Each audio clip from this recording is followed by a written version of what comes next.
भवतु सहनौ भुनक्तु सह वीर्यं करवावहै तेजस्विनावधीतमस्तु मा विद्विषावहै। ഓം ശാന്തി ശാന്തി ശാന്തി. പഞ്ചദശി എന്ന ഒരു പ്രകരണ ഗ്രന്ഥമാണ് പഠിക്കുന്നത്.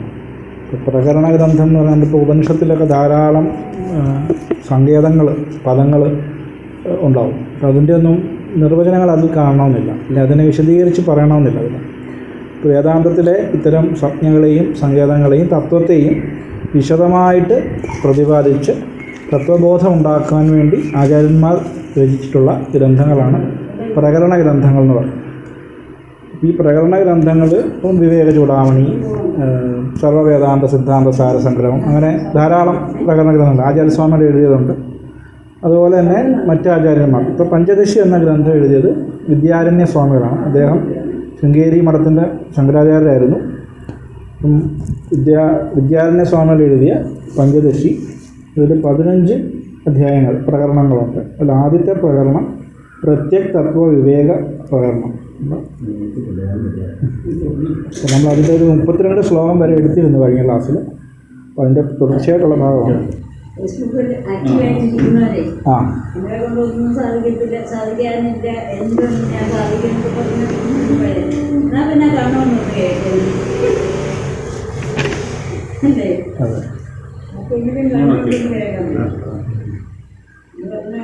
ഓരോ എന്തിനേയും കൊണ്ട് ഓരോ അറിയാൻ സാധിക്കുന്നു. പക്ഷേ എല്ലാവർക്കും അറിയുന്നവരാണ്. ഉപകരണം വേറെയാണ്, വിഷയം വേറെയാണെങ്കിൽ. ഒരു ദൃഷ്ടാന്തം പറഞ്ഞിരുന്നു. അതായത് ഒരു നദിയിൽ ഒരു പുഴു ഒരു ചുഴിയിൽ നിന്ന് മറ്റൊരു ചുഴിയിലേക്ക് പോയി ഇങ്ങനെ ആ ചുഴിയിൽ ഇങ്ങനെ കറങ്ങിക്കൊണ്ടിരിക്കുന്ന പോലെ ജീവൻ ഒരു ജന്മത്തിൽ നിന്ന് മറ്റൊരു ജന്മത്തിലേക്ക് ഇങ്ങനെ ജീവന്മാർ സഞ്ചരിച്ചു കൊണ്ടേയിരിക്കുകയാണ്. അവരുടെ പുണ്യഭാവങ്ങളുടെ തോതനുസരിച്ച് ഓരോരോ ജന്മങ്ങളെടുത്ത് പുനരഭി ജനനം പുനരഭി മരണം എന്ന ആചാര്യം പറയുന്ന പോലെ ജനിച്ചും മരിച്ചും ഇങ്ങനെ സംസാര ചുഴിയിൽ ഇങ്ങനെ കറങ്ങിക്കൊണ്ടിരിക്കുകയാണ്.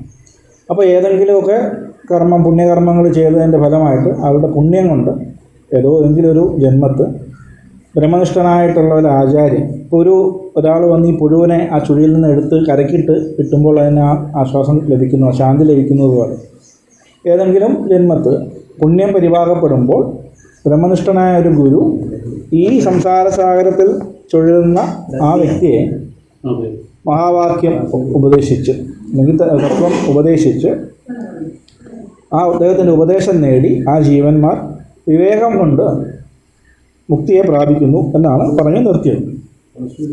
അപ്പോൾ ഇവിടെ പറഞ്ഞിരിക്കുന്നത് പഞ്ചകോശ വിവേകേന ലഭന്തേ നിർവൃതിയും പരാം, പഞ്ചകോശ വിവേകം കൊണ്ട് മുക്തിയെ പ്രാപിക്കുന്നു എന്നാണ് പറയുന്നത്. അപ്പോൾ പഞ്ചകോശ വിവേകം അതാണ് ഇനി പറയാനുള്ള ഭാഗം. അപ്പോൾ ആദ്യത്തെ ഭാഗത്ത് അവസ്ഥാത്രയ പരിശോധന പറയുന്നത് നമ്മളിന്ന് ഉപനിഷത്തിൽ പറഞ്ഞതുപോലെ ജാഗ്രത, സ്വപ്നം, സുഷുപ്തി എന്നീ 3 അവസ്ഥകളാണ് മനുഷ്യനുള്ളത്.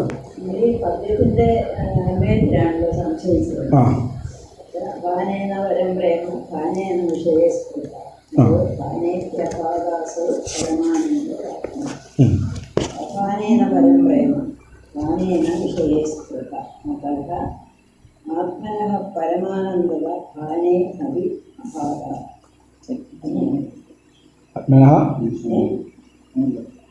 ആത്മനഃ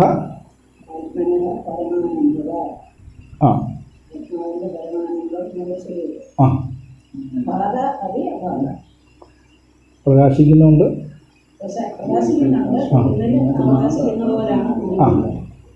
അത് പ്രകാശിക്കുന്ന പോലെ തോന്നുകയാണ്, വിളങ്ങുന്നില്ല. പ്രകാശിക്കുന്നുണ്ടെങ്കിലും അത് അറിയുന്നില്ല.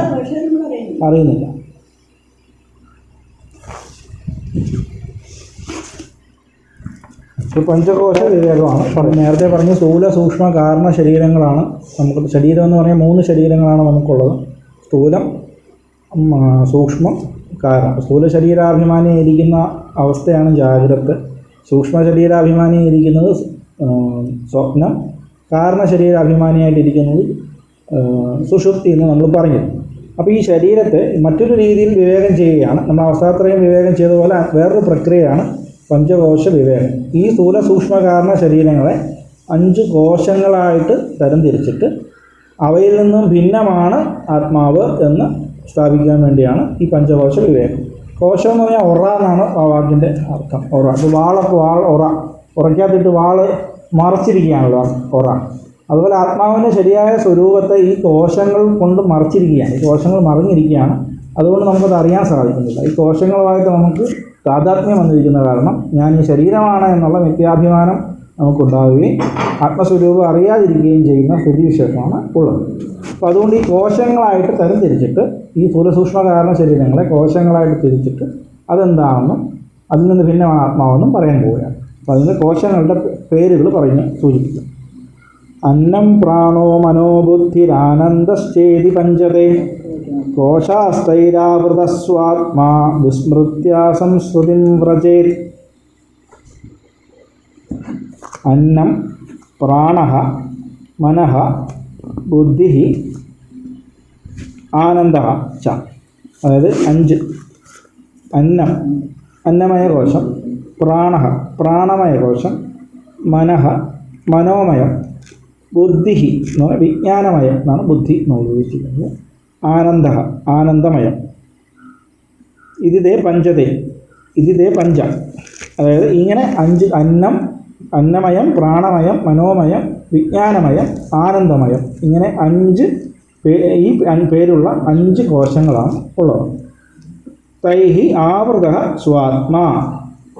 ഈ കോശങ്ങൾ കൊണ്ട് ആവരണം ചെയ്യപ്പെട്ട മറയ്ക്കപ്പെട്ട ആത്മാവ് വിസ്മൃത്യ സംസ്കൃതിം വ്രജേ. വിസ്മൃത്യ ആ സ്വരൂപത്തെ മറന്നുകൊണ്ട് സംസ്കൃതിം വ്രജേ സംസാരത്തെ പ്രാപിക്കുന്നു. അപ്പോൾ ആത്മാവ് അന്നമയം പ്രാണമയം മനോമയം വിജ്ഞാനമയം ആനന്ദമയം എന്നിങ്ങനെയുള്ള 5 കോശങ്ങൾ കൊണ്ട് മറയ്ക്കപ്പെട്ടിട്ട് അതിൻ്റെ സ്വരൂപത്തെ ആത്മാവിൻ്റെ സ്വരൂപത്തെ മറന്നിട്ട് ജീവൻ സംസ്കൃതിം വ്രജേ സംസാരത്തെ പ്രാപിക്കുന്നു. ശരിയായ സ്വരൂപം അറിയുന്നില്ല. എന്തുകൊണ്ടാണെന്ന് ചോദിച്ചാൽ 5 കോശങ്ങൾ കൊണ്ട് ആത്മസ്വരൂപം മറഞ്ഞിരിക്കുകയാണ്. അന്നമയം മുതലായിട്ടുള്ള 5 കോശങ്ങൾ. ആ കോശം കൊണ്ട് ആത്മസ്വരൂപം മറഞ്ഞിരിക്കുന്നു. ഇനി ആ കോശങ്ങളുടെ ഓരോന്നിൻ്റെ സ്വരൂപം വിസ്തരിച്ച് പറയും. ഈ ആത്മവിസ്മൃതി കൊണ്ടാണ് സംസാര വ്രജേതെന്ന് പറഞ്ഞിരിക്കുന്നത്. ആത്മസ്വരൂപം അറിയായത് കൊണ്ടാണ് വീണ്ടും ജനിക്കുകയും വീണ്ടും മരിക്കുകയും ഇങ്ങനെ സംസാരം ഉണ്ടാകുന്നത്. ആത്മസ്വരൂപം അറിഞ്ഞു കഴിഞ്ഞാൽ ജ്ഞാനം ഉണ്ടായിക്കഴിഞ്ഞാൽ സംസാരത്തിൽ നിന്ന് മുക്തി നേടാം. അപ്പോൾ വിസ്മൃതി കൊണ്ടാണ് ഈ സംസാരം ഉണ്ടാകുന്നതെന്ന് പറഞ്ഞു. വിസ്മൃത്യാസം ശ്രുതിം വ്രജേത് എന്ന് പറഞ്ഞു. ഇനി 5 കോശങ്ങൾ എന്താണ്, അതിൻ്റെ സ്വരൂപം എന്താണെന്ന് അറിഞ്ഞിട്ട് അതിനെ ആത്മാവിൽ നിന്നും ഭിന്നമാണെന്ന് വിവേകപൂർവ്വം അറിഞ്ഞിട്ട് വേണം ആത്മസ്വരൂപം നിർണ്ണയിക്കാൻ. അതിന് ഈ കോശങ്ങൾ എന്താണെന്ന് ഓരോന്നും വിശദീകരിക്കാം.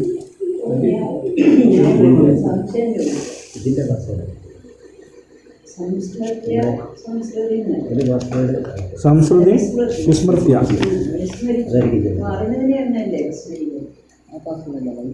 ആ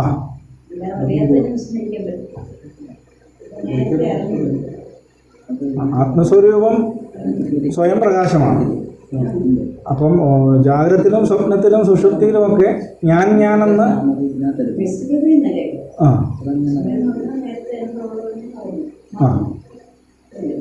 ആ അതെ. അപ്പോൾ മുമ്പ് അറിഞ്ഞതെന്ന് പറഞ്ഞാൽ ഇവിടെ പറയുന്നത് ആ സ്വരൂപം തന്നെ ആത്മസ്വരൂപം ഞാനെന്ന് വ്യവഹരിക്കുന്നത് തന്നെയല്ലേ ആത്മാവ് ശരി വാസ്തവത്തിൽ.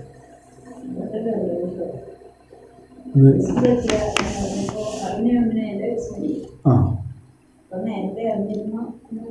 നേരത്തെ അപരോക്ഷമായിട്ട് അറിഞ്ഞിട്ടില്ലല്ലോ. ആ അപരോക്ഷമായിട്ട് അറിഞ്ഞാൽ പിന്നെ ഈ സംസാരത്തിൽ പ്രവേശിക്കുകയില്ല. അത് സ്വയമേ പ്രകാശമാണല്ലോ, സ്വയം പ്രകാശിക്കുന്നതാണല്ലോ. പക്ഷെ തെറ്റിദ്ധരിച്ചിരിക്കുകയല്ലേ. ആ അതെ.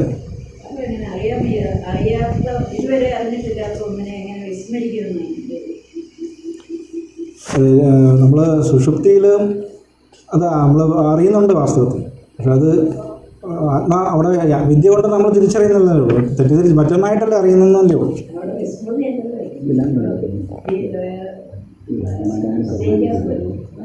എന്തോ ചോദിച്ചാൽ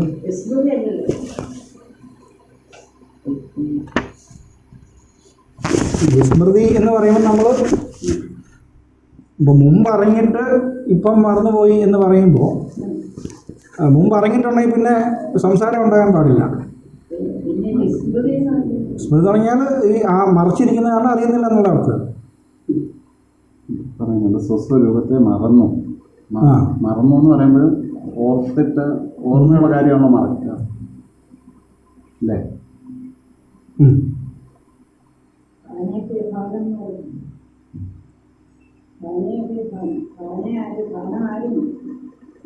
പക്ഷെ അറിയുന്നില്ലല്ലോ. അഭാനം എന്ന് പറയാണ്ട് അറിയുന്നില്ല എന്ന് അർത്ഥമില്ലല്ലോ. ആ അപ്പം അറിയാത്ത പിന്നെ ഓർക്കാന്ന് പറയുമ്പോൾ അതെപ്പോഴും പ്രകാശിക്കുന്നതാണ്.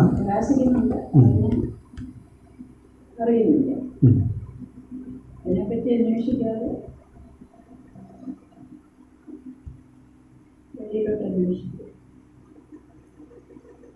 അതെപ്പോഴും അറിവിൻ്റെ സ്വരൂപത്തിലാണല്ലോ. അവിടെ ഒരു ചെറിയ സംശയം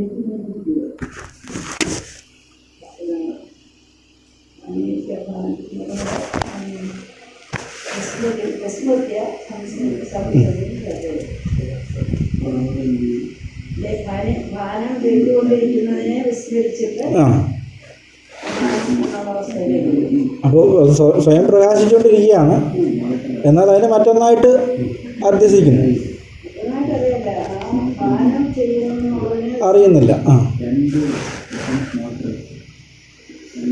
ഭാനം ഉണ്ട് അവിടെ, പക്ഷെ ഭാനത്തെ അറിയുന്നില്ല.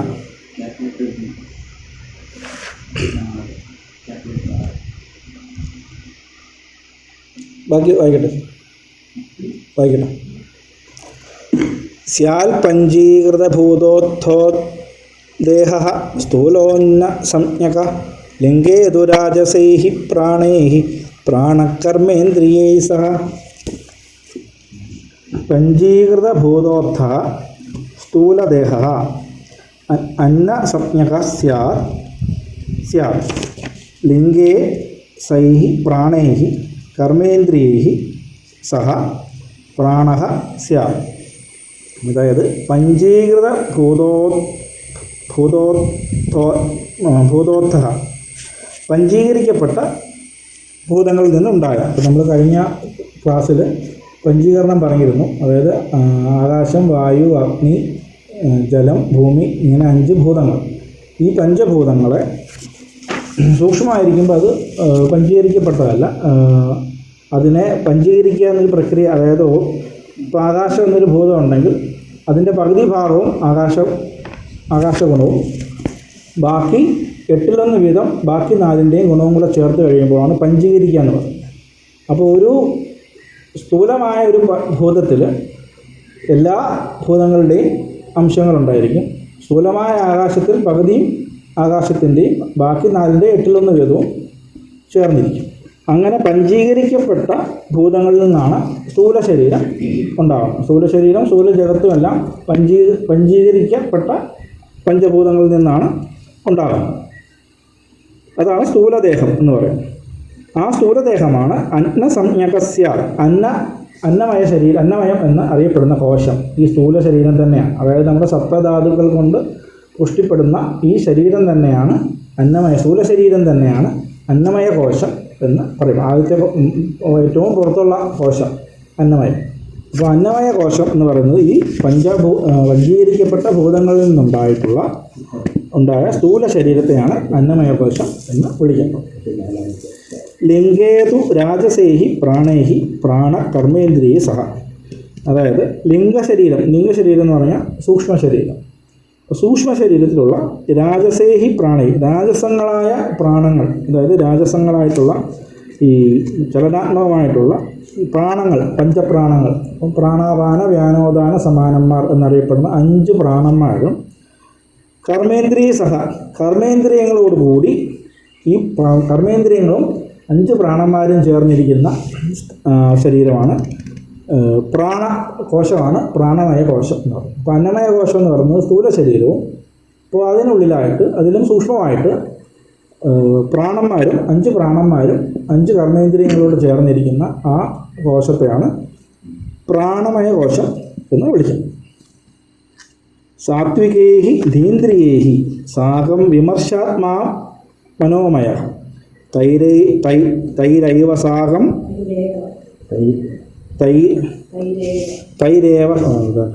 തൈരേവ സാകം വിജ്ഞാനമയോ ധീർ നിശ്ചയാത്മിക സാത്വികേഹി ധീന്ദ്രിയേഹി. അതായത് സത്വഗുണ കാര്യങ്ങളായിട്ടുള്ള സത്വഗുണം, അതായത് സാത്വികേ ധീന്ദ്രിയേ, ധീ എന്ന് പറഞ്ഞാൽ ഇവിടെ മനസ്സിനെയാണ് ഉദ്ദേശിക്കുന്നത്, അന്ധകരണം. അതായത് അന്ധകരണം എന്ന് പറയുന്നത് സത്വഗുണ പ്രധാനമാണ്. അപ്പോൾ അങ്ങനെ സത്വഗുണ പ്രധാനമായിട്ടുള്ള ഈ ജ്ഞാനേന്ദ്രിയങ്ങൾ, ധീന്ദ്രിയെ, ജ്ഞാനേന്ദ്രിയങ്ങളോട് കൂടി വിമർശാത്മാ മനോമയ എന്ന് പറയുന്ന മനസ്സ്, വിമർശ രൂപത്തിൽ അല്ലെങ്കിൽ ചിന്താരൂപമായിരിക്കുന്ന അല്ലെങ്കിൽ സങ്കല്പ വികല്പാത്മകമായിട്ടുള്ള ആ മനസ്സോടുകൂടി ഇരിക്കുന്ന കോശത്തെയാണ് മനോമയ കോശം എന്ന് വിളിക്കുന്നത്. ജ്ഞാനേന്ദ്രിയങ്ങളും മനസ്സും ചേർന്നാണ് മനോമയ കോശം. അപ്പോൾ സ്ഥൂല ശരീരം എന്നുള്ളത് അന്നമയ കോശം, പ്രാണന്മാരും കർമ്മേന്ദ്രിയങ്ങളും കൂടി ചേർന്നിരിക്കുന്നത് പ്രാണമയ കോശം, ജ്ഞാനേന്ദ്രിയങ്ങളും മനസ്സും ചേർന്നതാണ് മനോമയ കോശം. തൈഹി ഏവസാകം നിശ്ചയാത്മികാധി വിജ്ഞാനമയ. ഇനി ഈ ജ്ഞാനേന്ദ്രിയങ്ങളോടുകൂടി ബുദ്ധി, നിശ്ചയാത്മീയമായിട്ടുള്ള ഇത് നിർണ്ണയിക്കുന്ന സ്വഭാവത്തോടു കൂടിയ ബുദ്ധി ചേർന്ന് കഴിഞ്ഞാൽ ബുദ്ധിയോടുകൂടിയിരിക്കുന്ന കോശമാണ് വിജ്ഞാനമയ കോശം. അപ്പോൾ അന്നമയം, പ്രാണമയം, മനോമയം, വിജ്ഞാനമയം, ഇങ്ങനെയാണ് കോശം. അന്നമയം സ്ഥൂല ശരീരവും, പ്രാണന്മാരും കർമ്മേന്ദ്രിയങ്ങളും, ജ്ഞാനേന്ദ്രിയങ്ങളും മനസ്സും ചേർന്ന മനോമയവും അപ്പുറത്തേക്കും. ബുദ്ധിയും ജ്ഞാനേന്ദ്രിയങ്ങളോട് ചേർന്ന് കഴിഞ്ഞാൽ വിജ്ഞാനമയ കോശവും. ഇങ്ങനെ 4 കോശങ്ങളെ ഈ 2 പദ്യങ്ങൾ കൊണ്ട് പറയും. ഇനിയുള്ളത് ആനന്ദമയ കോശമാണ്. കാരണേ സത്വമാനന്ദമയോ മോദാദിവൃത്തിഭി തത്തൽ കോശൈസ്തു താദാത്മ്യാദ് ആത്മാ തത്തന്മയോ ഭവേ. കാരണേ സത്വം, അപ്പോൾ കാരണത്തിലുള്ള സത്വഗുണം. മോദാദിവൃത്തിഭി, കാരണേ സത്വം, കാരണത്തിലുള്ള സത്വഗുണം.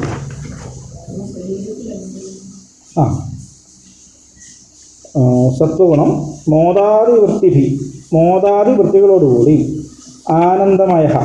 ആനന്ദമയമാകുന്നു. അപ്പോൾ ആനന്ദമയം എന്ന് പറഞ്ഞാൽ കാരണശരീരമാണ് ആനന്ദമയ കോശമായിട്ട് പറയപ്പെടുന്നത്. അതിൽ മോദാദിവൃത്തി 3 വൃത്തികളാണ് ആനന്ദമയ കോശമായിട്ട് ബന്ധപ്പെട്ടിരിക്കുന്നത്. അത് പ്രിയം, മോദം, പ്രമോദം. ഇത് ഉപനിഷത്തിലും തൈത്തിരീയത്തിലൊക്കെ പറയുന്നുണ്ട്. പ്രിയം, മോദം, പ്രമോദം എന്ന 3 വൃത്തികളാണ് ആനന്ദമയ കോശത്തിൻ്റെ വിശേഷ വൃത്തികളായിട്ട് പറയുന്നത്. ഇത് പ്രിയം എന്ന് പറയുന്ന ഒരു വസ്തു കാണുമ്പോൾ നമുക്കുണ്ടാകുന്ന ഒരു ഇഷ്ടം, ആ വസ്തുവിനോടുള്ള ഇഷ്ടം, അതാണ് പ്രിയം എന്ന് പറയുന്നത്. മോദം എന്ന് പറയുമ്പോൾ അത് നമുക്ക് ലഭിച്ചു, അപ്പോൾ നമുക്കുണ്ടാകുന്ന ആ ആനന്ദവൃത്തിയാണ് മോദവൃത്തി. പ്രമോദം എന്ന് പറഞ്ഞാൽ പ്രകർഷേണ മോദം, അതിൻ്റെ ആ അനുഭവം ഉണ്ടാകുന്ന ഒരു ആനന്ദം, അതാണ് പ്രമോദം. അപ്പോൾ ഇങ്ങനെ ഈ 3 വൃത്തികളിലും വിശേഷ വൃത്തികളോട് കൂടിയതാണ് ആനന്ദമയ കോശം എന്ന് പറയുന്ന കാരണശരീരം. അപ്പോൾ ഈ കാരണശരീരം ഒരു വസ്തു കാണുമ്പോഴുണ്ടാകുന്ന ഇഷ്ടം, അതിൻ്റെ പ്രാപ്തിയിലുണ്ടാകുന്ന ആ ആനന്ദം, അതിൻ്റെ അനുഭവത്തിലുണ്ടാകുന്ന ആ ആനന്ദം, ഇങ്ങനെ 3 തരം വൃത്തികളോട് കൂടിയുള്ള ആനന്ദമയ കോശമാണ് കാരണശരീരം ആയിട്ട് ഇരിക്കുന്നത് എന്ന് പറയാം. അപ്പോൾ ഇങ്ങനെ 5 കോശങ്ങൾ കൊണ്ട് ആത്മാവ് പുരുഷ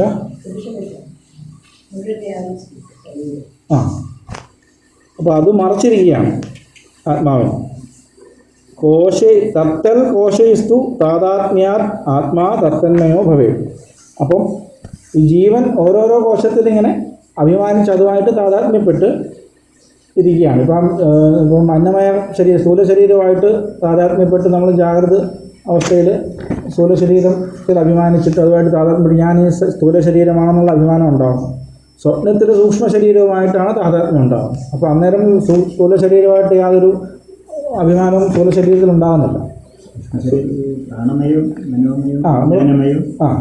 സൂക്ഷ്മ ശരീരമാണ് പ്രാണൻ, മനസ്സ്, ഈ ബുദ്ധി, ഇത് മൂന്നും കൂടെ ചേർന്ന് നമ്മൾ സൂക്ഷ്മ ശരീരം എന്ന് പറയും. അതിന് വരുന്നുണ്ട് അടുത്ത ഭാഗം. അപ്പോൾ ഈ ജീവൻ അതാത് കോശവുമായിട്ട് താതാത്മ്യപ്പെടുമ്പോൾ അതാത് കോശം അന്നമയ കോശത്തിൽ അഭിമാനിക്കുമ്പോൾ സ്ഥൂല ശരീരം അഭിമാനിയായിരിക്കും. ഇങ്ങനെ ഓരോ കോശത്തെയും വ്യവഹാരത്തിൽ അഭിമാനിച്ചുകൊണ്ടാണ് ജീവൻ പ്രവർത്തിക്കുന്നത്. എന്നാൽ ആത്മാവ്, വാസ്തവത്തിൽ ആത്മാവ് ഇതിൽ നിന്നെല്ലാം ഭിന്നനാണ്. അപ്പോൾ അതുകൊണ്ടാണ് ഇവിടെ തത്തൽ കോശേഹി തു താതാത്മ്യാത്മാ തത്തന്മയോ ഭവേ. അപ്പോൾ ആത്മാവ് വാസ്തവത്തിൽ ഈ അന്നമയ കോശവും ഈ അന്നമയാദി കോശങ്ങളുമായിട്ട് യാതൊരു സംബന്ധവും വാസ്തവത്തിൽ ഇല്ല. പക്ഷേ ജീവൻ അവിദ്യ കൊണ്ട് താൻ ശരീരമാണ്, ബുദ്ധിയാണ്, മനസ്സാണെന്നൊക്കെ അഭിമാനിക്കുന്നു എന്ന് മാത്രം. വ്യത്യാസം എന്തോ ഞാൻ ബുദ്ധിയാണെന്ന് ആരും അഭിമാനിക്കുന്നു. എൻ്റെ ബുദ്ധിയാണ്, ശരീരമാണെന്നാണ് ശരിയായ എൻ്റെ ബുദ്ധി. എൻ്റെതെന്ന് അഭിമാനിക്കുമ്പോഴും അത് ഞാനാണെന്നുള്ളൊരു എന്തോ അത് എന്തോ ഒരു അറിവ് അറിയുന്നു. നമ്മുടെ ബോധം ഞാനാണ്, പക്ഷെ എൻ്റേതാണെന്ന് നമ്മുടെ അനുഭവം രണ്ടും കൂടെ ചേർത്ത് എങ്ങനെ പറയുന്നു. എൻ്റെ ബോധം എന്നല്ലേ അറിയുന്നു. ഞാൻ ബോധമാണെന്ന് ആരും അറിയുന്നില്ലേ. താതാത്മ്യമുണ്ട്. തന്മയപ്പെടുമ്പോൾ ഞാൻ ബോധമാണെന്ന് പറയുന്നത്. ഞാൻ ബോധമുള്ളവനാന്നല്ലേ പറയുന്നത്. ബോധം അതുകൊണ്ടാണ് ഈ ഞാൻ ബോധമാണ്, എൻ്റെ ബോധമാണെന്ന് അനുഭവമുള്ളപ്പോഴും ഞാൻ ബോധമാണെന്ന് അഭിമാനിക്കാം. മറ്റേത് എൻ്റെ ബോധം എന്ന് പറയുമ്പോൾ ബോധത്തിൻ്റെ ഒരു ഗുണമായിട്ട് വിശേഷമായിട്ടാണ് വിചാരിക്കുന്നത്. വിശേഷമായിട്ട് നമ്മൾ ഞാൻ ബോധമാണെന്ന് ആരും അഭിമാനിക്കുന്നില്ല. അത് ഈ താതാത്മ്യം കൊണ്ടാണല്ലോ. ഈ ഓരോ കോശങ്ങളുമായിട്ടും താതാത്മ്യപ്പെടുന്നതുകൊണ്ടാണല്ലോ. സാധാരണപ്പെടുന്നതുകൊണ്ട് ഞാൻ ശരീരമാണെന്ന് ആരെയും അഭിമാനിക്കുന്നുണ്ട്. ശരിക്കും പറയുന്നത് ശരി, ആലോചിച്ച് കഴിഞ്ഞാൽ എൻ്റെ ശരീരം തന്നെ പറയുന്നത്. എല്ലാത്തിനും എൻ്റേതെന്നുള്ള ഞാനിതാണെന്നുള്ളൊരു ധരിച്ചുകൊണ്ടാണല്ലോ കർമ്മം ചെയ്യുന്നത്. അവിടെ എനിക്ക് വിസ്മരണം വരും. ഞാൻ എൻ്റേതാണെന്നുള്ളതിനെ വിസ്മരിച്ചിട്ട് ഞാനാണെന്ന് അഭിമാനിക്കുന്നു. ഓരോ ഇപ്പോൾ ഒരു പ്രവൃത്തി ചെയ്യുമ്പോൾ പ്രാണമയ കോശമായിട്ട് താതാത്മ്യപ്പെട്ടാലേ കർമ്മേന്ദ്രിയങ്ങൾക്ക് പ്രവർത്തിക്കാൻ സാധിക്കുന്നു. ജാഗ്രത അവസ്ഥയിൽ ഞാൻ ശരീരമാണെന്നുള്ള താതാത്മ്യത്തോടുകൂടി പ്രവർത്തിക്കുന്നു. ജാഗ്രതയിൽ ഇരുന്നുകൊണ്ട് ഒരു കാര്യം ചിന്തിച്ചുകൊണ്ടിരിക്കുമ്പോൾ മനസ്സിലാണല്ലോ അഭിമാനം വരുന്നത്. നല്ലൊരു സ്പോർട്സ്മാനാണെന്ന് പറയുമ്പോൾ നമ്മൾ പ്രാണമയത്തിലാണ്. ഈ പ്രിയം, മോദം, പ്രമോദം ഒക്കെ വരുമ്പോൾ ജാഗ്രതയിൽ തന്നെ ഈ അനുഭവം ഉണ്ടാകുമ്പോൾ അനുഭവം അത് പറഞ്ഞ് പിന്നെ നമ്മുടെ സാറുണ്ടെങ്കിൽ ഇന്നലെ തമ്പി സാർ അവിടെ പറയുന്നുണ്ട്. നമ്മളിത് ഇതിനകത്ത് തന്നെ പറയുന്നുണ്ട് എല്ലാം ജാഗ്രതയിലാണ് പെടുന്നത്. ഈ നമ്മൾ ഉറക്കത്തിൽ സ്വപ്നത്തെക്കുറിച്ച് ചിന്തിക്കുന്നതും ഉറക്കത്തെക്കുറിച്ച് ചിന്തിക്കാൻ ജാഗ്രതയിലാണ് നമുക്ക് വിഷയം ഇതുള്ളത്, അത്യാസമുള്ളത്. ഉറങ്ങുമ്പോൾ അതൊന്നും വ്യത്യാസമൊന്നുമില്ല. ജാഗ്രതയിലാണ് വ്യത്യാസം. അപ്പോൾ അവരിൽ നിന്ന് നമുക്ക് അത്യാസം ഇല്ലാതെ കാര്യം. അത്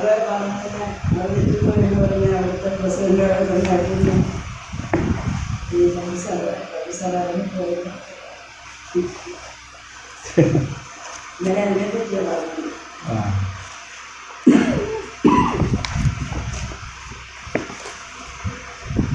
ഇനി എങ്ങനെ ഈ വിവേകം എല്ലാം എങ്ങനെ ഇറങ്ങിയാലും നമുക്ക് ശരിയായ ഭരണത്തിൽ ഇവിടെ നിൽക്കാൻ പറ്റും.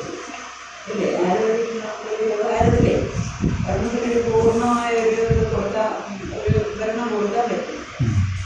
അതുതന്നെ ഞാൻ എൻ്റേതെന്ന് പറയുന്നതിന് ഒരു പൂർണ്ണമായിട്ട് നമുക്ക് ഭരണം ഈ വ്യവഹാരത്തിൽ കൊടുക്കാൻ പറ്റും. പക്ഷേ അത് ആധ്യാത്മ്യം ഉണ്ടാകുന്നുണ്ട്. അപ്പോൾ അതിൻ്റെ പ്രവർത്തനം നടക്കണം. നമ്മളിപ്പം പഠിച്ചെടുക്കുക ഞാൻ നല്ല ബുദ്ധികളെല്ലാം ആലോചിച്ചു. അപ്പം ഞാൻ ബുദ്ധിയാണെന്നൊരു തോന്നൽ എൻ്റെ അവിടെ കഴിയും. എൻ്റെ ഒരു ചെറിയ ഇത് പൂർണ്ണമല്ല എന്നുള്ളതിനുള്ള ഒരു ചെറിയ അപൂർണത. അന്വയ വ്യതിരേകാഭ്യാം പഞ്ചകോശ വിവേകത സ്വാത്മാനം തത ഉദ്ധൃത്യ പരം ബ്രഹ്മ പ്രപദ്യത്തെ. അന്വയ വ്യതിരേകാഭ്യാം പഞ്ചകോശവിവേകതഃ തതഃ സ്വാത്മാനം ഉദ്ധൃത്യ പരം ബ്രഹ്മ പ്രപദ്യത്തെ. അന്വയ വ്യതിരേകാഭ്യാം, അന്വയം വ്യതിരേകം എന്ന യുക്തികൾ കൊണ്ട്, അന്വയ വ്യതിരേക യുക്തി കൊണ്ട്, അന്വയം എന്ന് പറഞ്ഞാൽ മാറ്റമില്ലാതെ തുടർന്ന് നിൽക്കുന്നത് അന്വയം, മാറിപ്പോകുന്നതും ഒരേപോലെ നിൽക്കാത്തതും ആയിട്ടുള്ളത് വ്യതിരേകവും. ഈ യുക്തികൾ കൊണ്ട് വേണം വിവേകം ചെയ്യാൻ. ഈ യുക്തി ഉപയോഗിച്ച് വേണം നമ്മൾ ആത്മാവും ഈ കോശങ്ങളും തമ്മിൽ എന്തെങ്കിലും സംബന്ധമുണ്ടോ, അത് ഭിന്നമാണോ, എന്താണ് തമ്മിൽ ബന്ധം, ഇതൊക്കെ യുക്തിപൂർവ്വം വേണം മനനം ചെയ്ത് മനസ്സിലാക്കാൻ, വിവേകം ചെയ്യുക. അപ്പോൾ അത് ഇവിടെ പറഞ്ഞിരിക്കുന്നത് അന്വയ വ്യതിരേക യുക്തി, അങ്ങനെ യുക്തിയാണ്. അതായത് തുടർന്ന് നിൽക്കുന്ന, മാറാതെ തുടർന്ന് നിൽക്കുന്ന എന്താണോ അതിനെ അന്വയമെന്നും മാറിപ്പോകുന്നതിനെ വ്യതിരേകമെന്നും പറയും. അപ്പോൾ എന്താണ് പറയും? അപ്പോൾ ഈ പഞ്ചകോശ വിവേകത, ഈ പഞ്ചകോശങ്ങളെ വേർതിരിക്കുക, ഇങ്ങനെ ഈ യുക്തി കൊണ്ട്, ഈ അന്വയ വ്യതിരേക യുക്തി കൊണ്ട് ഈ പഞ്ചകോശങ്ങളെ, 5 കോശങ്ങളെയും വേർതിരിക്കുന്നതുകൊണ്ട് എന്താണ്? തതഃ സ്വാത്മാനം ഉദ്ധൃത്യ, ഈ കോശങ്ങളിൽ നിന്ന് ആത്മാവിനെ ഉദ്ധരിച്ചിട്ട് പരംബ്രഹ്മ പ്രപദ്യത്തെ, പരബ്രഹ്മത്തെ പ്രാപിക്കുന്നു. അപ്പോൾ ഈ ജീവൻ എന്ന് പറയുന്നത് ഇപ്പോൾ പഞ്ചകോശങ്ങളുമായിട്ട് താതാത്മ്യപ്പെട്ടിട്ട് വ്യവഹാരത്തിൽ ഏർപ്പെട്ടുകൊണ്ടിരിക്കുക. ഈ പഞ്ചകോശങ്ങളിൽ നിന്ന് താൻ ഭിന്നനാണെന്ന് യുക്തിപൂർവം അന്വയ വ്യതിരേക യുക്തികൾ കൊണ്ട് ഈ പഞ്ചകോശങ്ങളെ വേർതിരിച്ച് ജീവനെ ഉദ്ധരിച്ചാൽ എന്താണ്? പരംബ്രഹ്മ പ്രപദ്യത്തെ, പരബ്രഹ്മത്തെ, തൻ്റെ ശരിയായ സ്വരൂപത്തെ തിരിച്ചറിയാൻ സാധിക്കും. അപ്പോൾ അന്വയ വ്യതിരേക യുക്തി കൊണ്ട് ഈ കോശങ്ങളെ വിവേകപൂർവ്വം വേർതിരിച്ചറിഞ്ഞ് ആത്മാവിനെ അതിൽ നിന്ന് ഭിന്നമാണെന്നറിഞ്ഞ് സാക്ഷാത്കരിച്ചാൽ തൻ്റെ ശരിയായ സ്വരൂപമായ ബ്രഹ്മസ്വരൂപത്തെ തന്നെ ജീവൻ പ്രാപിക്കുന്നു. ഇനി ആ അന്വയ വ്യതിരേകത്തെ കാണിക്കാൻ വേണ്ടി അറിയുന്ന ജീവൻ എന്ന് പറയുന്നതാണ് ഈ ഉപാധികളോട്, ജീവന്റെ എല്ലാ ഉപാധികളെയും മാറ്റുന്നത് പരബ്രഹ്മത്തെ. അപ്പോൾ അതിനെ വിസ്തരിച്ച് കാണിക്കുകയാണ്. എങ്ങനെയാണ് അന്വയ വ്യതിരേക യുക്തി ഇവിടെ എടുത്തിരിക്കുന്നതെന്ന് പറയുന്നു. അഭാനേ സ്ഥൂലദേഹസ്യ സ്വപ്നേ യത് ഭാനമാത്മനഃ സോ അന്വയോ വ്യതിരേകസ്ഥൽ ഭാനേന്യാനവഭാസനം. സ്വപ്നേ സ്ഥൂലദേഹസ്യ അഭാനേ, അപ്പം അഭാനേ സ്ഥൂലദേഹസ്യ സ്വപ്നേ യത് ഭാനമാത്മന, സ്വപ്നേ സ്ഥൂലദേഹസ്യ അഭാനേ എന്ന് പറഞ്ഞാൽ ഇപ്പം സ്വപ്നത്തിൽ സ്ഥൂലദേഹത്തിൻ്റെ അറിവില്ല. സ്വപ്നം കാണുന്ന സമയത്ത് നമുക്ക് സ്ഥൂലദേഹത്തിൻ്റെ അറിവില്ല, സ്ഥൂലദേഹം പ്രകാശിക്കുന്നില്ല. ആത്മനഃ ഭാനം, എന്നാൽ ആത്മപ്രകാശമുണ്ട് അവിടെ ഞാൻ എന്നുള്ള ബോധം അസ്തമിക്കുന്നു. നമ്മൾ രാവിലെ കാരിക പഠിച്ചപ്പോഴും പറഞ്ഞത്, ഇപ്പം സ്ഥൂല ശരീരം അഭിമാനത്തോടെ ഇരിക്കുമ്പോഴാണ് ജാഗ്രത അവസ്ഥയുള്ളത്. സ്വപ്നം കാണുമ്പോൾ ഈ സ്ഥൂല ശരീരത്തിൻ്റെ അറിവ് നമുക്കുണ്ടാകുന്നില്ല, സ്വപ്ന ശരീരമാണ് അവിടെ അറിയുന്നത്. അപ്പോൾ സ്ഥൂല ശരീരത്തിൻ്റെ ഭാനം സ്വപ്നത്തിലില്ല, പക്ഷേ ആത്മപ്രകാശമുണ്ട്, ഞാനെന്നുള്ള ബോധം അവിടെ ഇല്ലാതാകുന്നില്ല. സ്ഥൂല ജാഗ്രത അവസ്ഥയിലും ഉണ്ട്, സ്വപ്നാവസ്ഥയിലും ഞാനെന്നുള്ള ബോധത്തിന് മാറ്റം ഉണ്ടാകുന്നില്ല. അപ്പോൾ ആ ആത്മാവ് അവിടെ പ്രകാശിക്കുന്നുണ്ട്, ആത്മാവ് ഇല്ലാതാകുന്നില്ല സൂക്ഷ്മ ശരീരത്തിൽ, സ്വപ്ന ശരീരത്തിൽ. സഹ അന്വയ, അതാണ് അന്വയം. അതായത് ആത്മാവ് ജാഗ്രത അവസ്ഥയിൽ സ്ഥൂല ശരീരത്തിൻ്റെ അഭിമാനം ഉള്ളപ്പോഴും ആ അഭിമാനം ഇല്ലാത്ത സൂക്ഷ്മ സ്വപ്നാവസ്ഥയിലും ആത്മാവിൻ്റെ പ്രകാശമുണ്ട്, അത് തുടർന്ന് നിൽക്കുകയാണ്. ആത്മാവ് മാറുന്നില്ല, മാറ്റം ഉണ്ടാകുന്നില്ല. ആത്മപ്രകാശത്തിന് യാതൊരു മാറ്റവും ഉണ്ടാകാതെ നിൽക്കുന്നതുകൊണ്ട് അത് അന്വയമാണ്. എന്നാൽ തൽഭാനെ അന്യാനവഭാസനം വ്യതിരേക, എന്നാൽ ആത്മാവ് ജാഗ്രത അവസ്ഥയിലും സ്വപ്നാവസ്ഥയിലും ആത്മാവ് പ്രകാശിക്കുമ്പോഴും ജാഗ്രത അവസ്ഥയിൽ പ്രകാശിച്ച സ്ഥൂല ശരീരം സ്വപ്നാവസ്ഥയിലില്ല. അപ്പോൾ അത് മാറിപ്പോയി, അത് തുറന്നു നിൽക്കുന്നില്ല, ആ സ്ഥൂല ശരീരം തുറന്നു നിൽക്കുന്നില്ല എന്നതുകൊണ്ട് അത് വ്യതിരേകമാണ്. അപ്പോൾ അന്വയം വ്യതിരേകം, മാറാത്തതും അന്വയവും മാറുന്നതും വ്യതിരേകവും.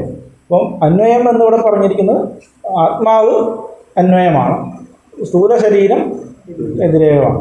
ആത്മാവ് മാറാതെ ജാഗ്രത അവസ്ഥയിലും സ്വപ്നാവസ്ഥയിലും ഒരുപോലെ മാറാതെ നിൽക്കുന്നു. എന്നാൽ ജാഗ്രത അവസ്ഥയിൽ പ്രകാശിച്ച സ്ഥൂല ശരീരം സ്വപ്നാവസ്ഥയിൽ മാറിപ്പോയതുകൊണ്ട് അത് വ്യതിരേകമാണ്. ലിംഗാഭാനേ സുഷുപ്തൗ സ്യാദ് ആത്മനോ ഭാനമന്വയ വ്യതിരേകസ്തു തദ്ഭാനേ ലിംഗസ്യ ഭാനമുച്യതേ. അപ്പോൾ ഈ ജാഗ്രതും സ്വപ്നവും പറഞ്ഞ പോലെ ഇനി സുഷുപ്തിയിലോ, സുഷുപ്തി അവസ്ഥയിൽ സുഷുപ്തവും ലിംഗാഭാനി, സുഷുപ്തി അവസ്ഥയിൽ സൂക്ഷ്മ ശരീരത്തിൻ്റെ പ്രകാശമില്ല. അവിടെ സ്വപ്നാവസ്ഥയിൽ നമ്മൾ സൂക്ഷ്മ ശരീരം അറിഞ്ഞു, ആ സൂക്ഷ്മ ശരീരം സുഷുപ്തിയിലില്ല. സുഷുപ്തിയിൽ ഉറക്കത്തിൽ ഗാഠനിദ്രയിൽ സൂക്ഷ്മ ശരീരമില്ല. എന്നാൽ ആത്മനഃ ഭാനം അന്വയസ്യ, അതായത് എന്നാൽ ആത്മപ്രകാശം അവിടെയുണ്ട്. കാരണം ഞാൻ ഉണർന്നു വരുമ്പോൾ ഞാൻ ഉറങ്ങി എന്ന അറിവുണ്ട്. അപ്പം ഞാനവിടെ ഉണ്ട്, ഞാനില്ലാതാകുന്നില്ല, ആത്മാവില്ലാതാകുന്നില്ല. സൂക്ഷ്മ ശരീരം ഉറക്കത്തിലില്ല, സുഷുപ്തിയിൽ അനുഭവപ്പെടുന്നില്ല. സ്ഥൂല ശരീരവും സൂക്ഷ്മ ശരീരവും ഉറക്കത്തിൽ അനുഭവപ്പെടുന്നില്ല. എന്നാൽ ഞാൻ ആ ആത്മസ്വരൂപം അവിടെ പ്രകാശിക്കുന്നുണ്ട്. തദ്ഭാനേ ലിംഗസ്യ അഭാനം വ്യതിരേക ഉച്ചതി.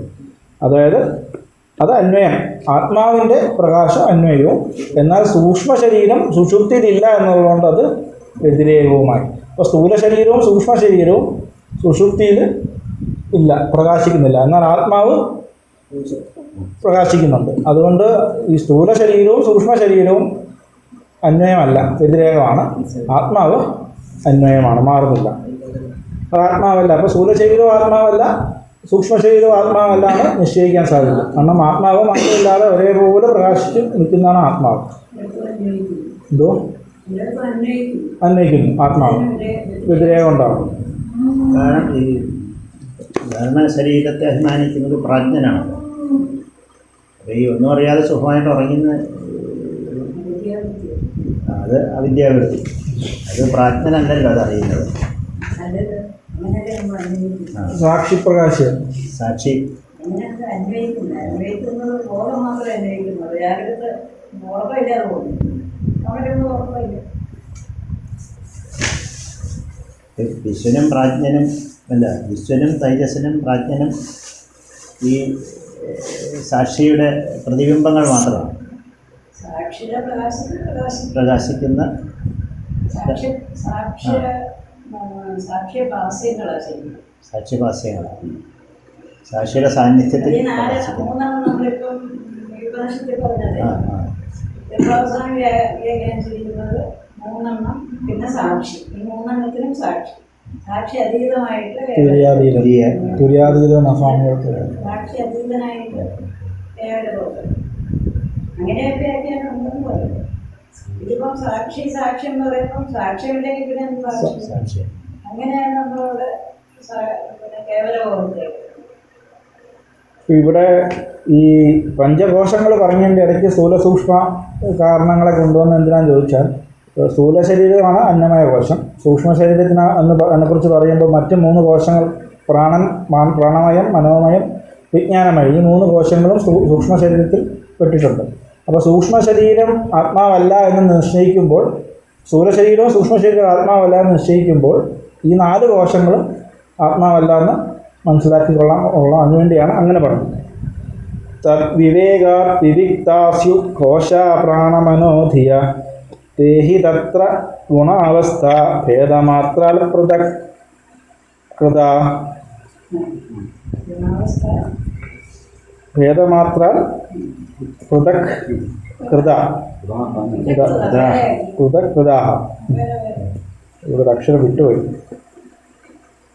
അതായത് തദ്വിവേക ഇപ്പം പറഞ്ഞാൽ ഈ അന്വയ വ്യതിരേക യുക്തി കൊണ്ടുള്ള വിവേചനം കൊണ്ട് പ്രാണ മനോദിയ കോശാഹ, പ്രാണമയം, മനോമയം, വിജ്ഞാനമയം എന്നിങ്ങനെയുള്ള ഈ മൂന്ന് കോശങ്ങൾ വിവിക്താഹ സ്യുഹു, വേർതിരിക്കപ്പെടും. ഈ മൂന്ന് കോശങ്ങളെയും വേർതിരിക്കപ്പെടും. എന്തിൻ്റെ ഈ ലിംഗ ശരീരം അന്വയിക്കുന്നില്ല എന്ന് പറഞ്ഞതുകൊണ്ടുകൂടി തേ തത്ര എന്തുകൊണ്ടെന്നാൽ തേ തത്ര ഗുണാവസ്ഥ ഭേദമാത്ര, ഈ കോശങ്ങൾ ഈ ലിംഗദേഹത്തിൽ ഗുണാവസ്ഥ ഭേദമാത്ര, ഈ ഗുണങ്ങളുടെയും അവസ്ഥയുടെയും ഭേദം കൊണ്ട് പൃഥകൃത വെവ്വേറെ ആക്കപ്പെടും. ഓരോ കോശങ്ങളും അവസ്ഥയും ഗുണങ്ങൾ കൊണ്ടും അവസ്ഥ കൊണ്ടും വെവ്വേറെയാണ്. അപ്പോൾ അതിനെ ഓരോന്നിനും വെവ്വേറെ ആക്കപ്പെട്ടിരിക്കുന്നു. ഇപ്പം പ്രാണമയം, അന്നമയം, പ്രാണമയം, മനോമയം, വിജ്ഞാനമയം, ഈ നാലും അതിൻ്റേതായ ഗുണങ്ങളുടെയും അവസ്ഥകളെ കൊണ്ടും ഭേദം ഉള്ളതായത് ഭേദം കൊണ്ട് വെവ്വേറെ ആക്കപ്പെട്ടിട്ടുള്ളതാണ്. അപ്പോൾ അതായത് അങ്ങനെ പൂർവപക്ഷം വരികയാണെങ്കിൽ ഇപ്പോൾ പഞ്ചകോശ വിവേകമാണല്ലോ ഇവിടെ ചെയ്തുകൊണ്ടിരിക്കുന്നത്. അപ്പോൾ ഇവിടെ എന്തിനാണ് സൂക്ഷ്മ ശരീരത്തിൻ്റെ വിവേചനം ചെയ്തതെന്നുള്ള സംശയത്തിനാണ് ഇങ്ങനെ മറുപടി പറഞ്ഞത്. ഓരോ കോശങ്ങളും ഗുണഭേദം കൊണ്ടും അവസ്ഥാഭേദം കൊണ്ടും വെവ്വേറെയാണ് ആക്കിയിരിക്കുന്നത്. അപ്പോൾ അതുകൊണ്ടാണ് അന്നമയ കോശം എന്ന് പറയുന്ന സ്ഥൂല ശരീരവും പ്രാണമയ, വിജ്ഞാനമയ, മനോമയ കോശങ്ങൾ സൂക്ഷ്മ ശരീരവുമാണെന്ന് ആയതുകൊണ്ട് ഇത് വിരോധമല്ല, ഇതിങ്ങനെ പറയുന്നതുകൊണ്ട് തെറ്റൊന്നുമില്ല എന്നാണ് അവിടെ ഉദ്ദേശിക്കുന്നത്. അപ്പോൾ ഈ സ്ഥൂലം, ജാഗ്രതവും സ്വപ്നവും സുഷുപ്തി, ഈ 3 അവസ്ഥകൾ കൊണ്ട് ഈ 4 കോശങ്ങളെയും വ്യതിരേകത്തിൽപ്പെടുത്തി വ്യതിരേകമുള്ളതായതുകൊണ്ട് അത് സത്യമല്ല, അന്വയിക്കുന്ന ആത്മാവ് മാത്രമാണെന്ന് നമ്മൾ പറഞ്ഞു. ഇനി ഈ സുഷുപ്തി അവസ്ഥയിലുള്ള കാരണശരീരം ബാക്കിയുണ്ട്, അതിനെ നമ്മൾ അന്വയം വ്യതിരേകം ചെയ്തിട്ടില്ല. അപ്പോൾ അതെങ്ങനെയാണെന്ന് ചോദിച്ചാൽ അതിൻ്റെ വ്യതിരേകം അന്വയം എങ്ങനെയാണെന്ന് നിശ്ചയിക്കുന്നത് ചോദിച്ചാൽ സുഷുപ്ത്യഭാനേ ഭാനം തു സമാധാവാത്മനോന്വയ വ്യതിരേകസ്ത്വാത്മഭാനേ സുഷുപ്ത്യനവവാസനം സമാധൗ. സമാധിയിൽ, ഇപ്പം ജാഗ്രസ്വപ്ന സുഷുപ്തികളെ വിട്ടു, ഇനി സമാധിയിൽ സുഷുപ്ത്യഭാനെ, അവിടെ സുഷുപ്തിയില്ല, അവിടെ അവിദ്യയില്ല, ഒന്നും അറിയാതെയില്ല. സുഷുപ്തിയിൽ നമ്മളൊന്നും അറിയാതെ ഉറങ്ങുന്നു. സമാധിയിൽ ഇളക്കവും ഇല്ല, മയക്കവും ഇല്ല. അത് ഉറക്കമല്ല, ഉണർന്നിരിക്കുന്ന അവസ്ഥയല്ല, അതായത് വിഷയത്തിൽ ഉണർന്നിരിക്കുകയല്ല. എന്തോ ഇല്ല, അവിടെ അറിവ് മാത്രമായിട്ടിരിക്കുകയല്ല. ജ്ഞാനമില്ല. അപ്പോൾ സുഷുപ്തി അറിയുന്നു എന്നനുഭവം രണ്ടുമില്ലല്ലോ. അറിവ്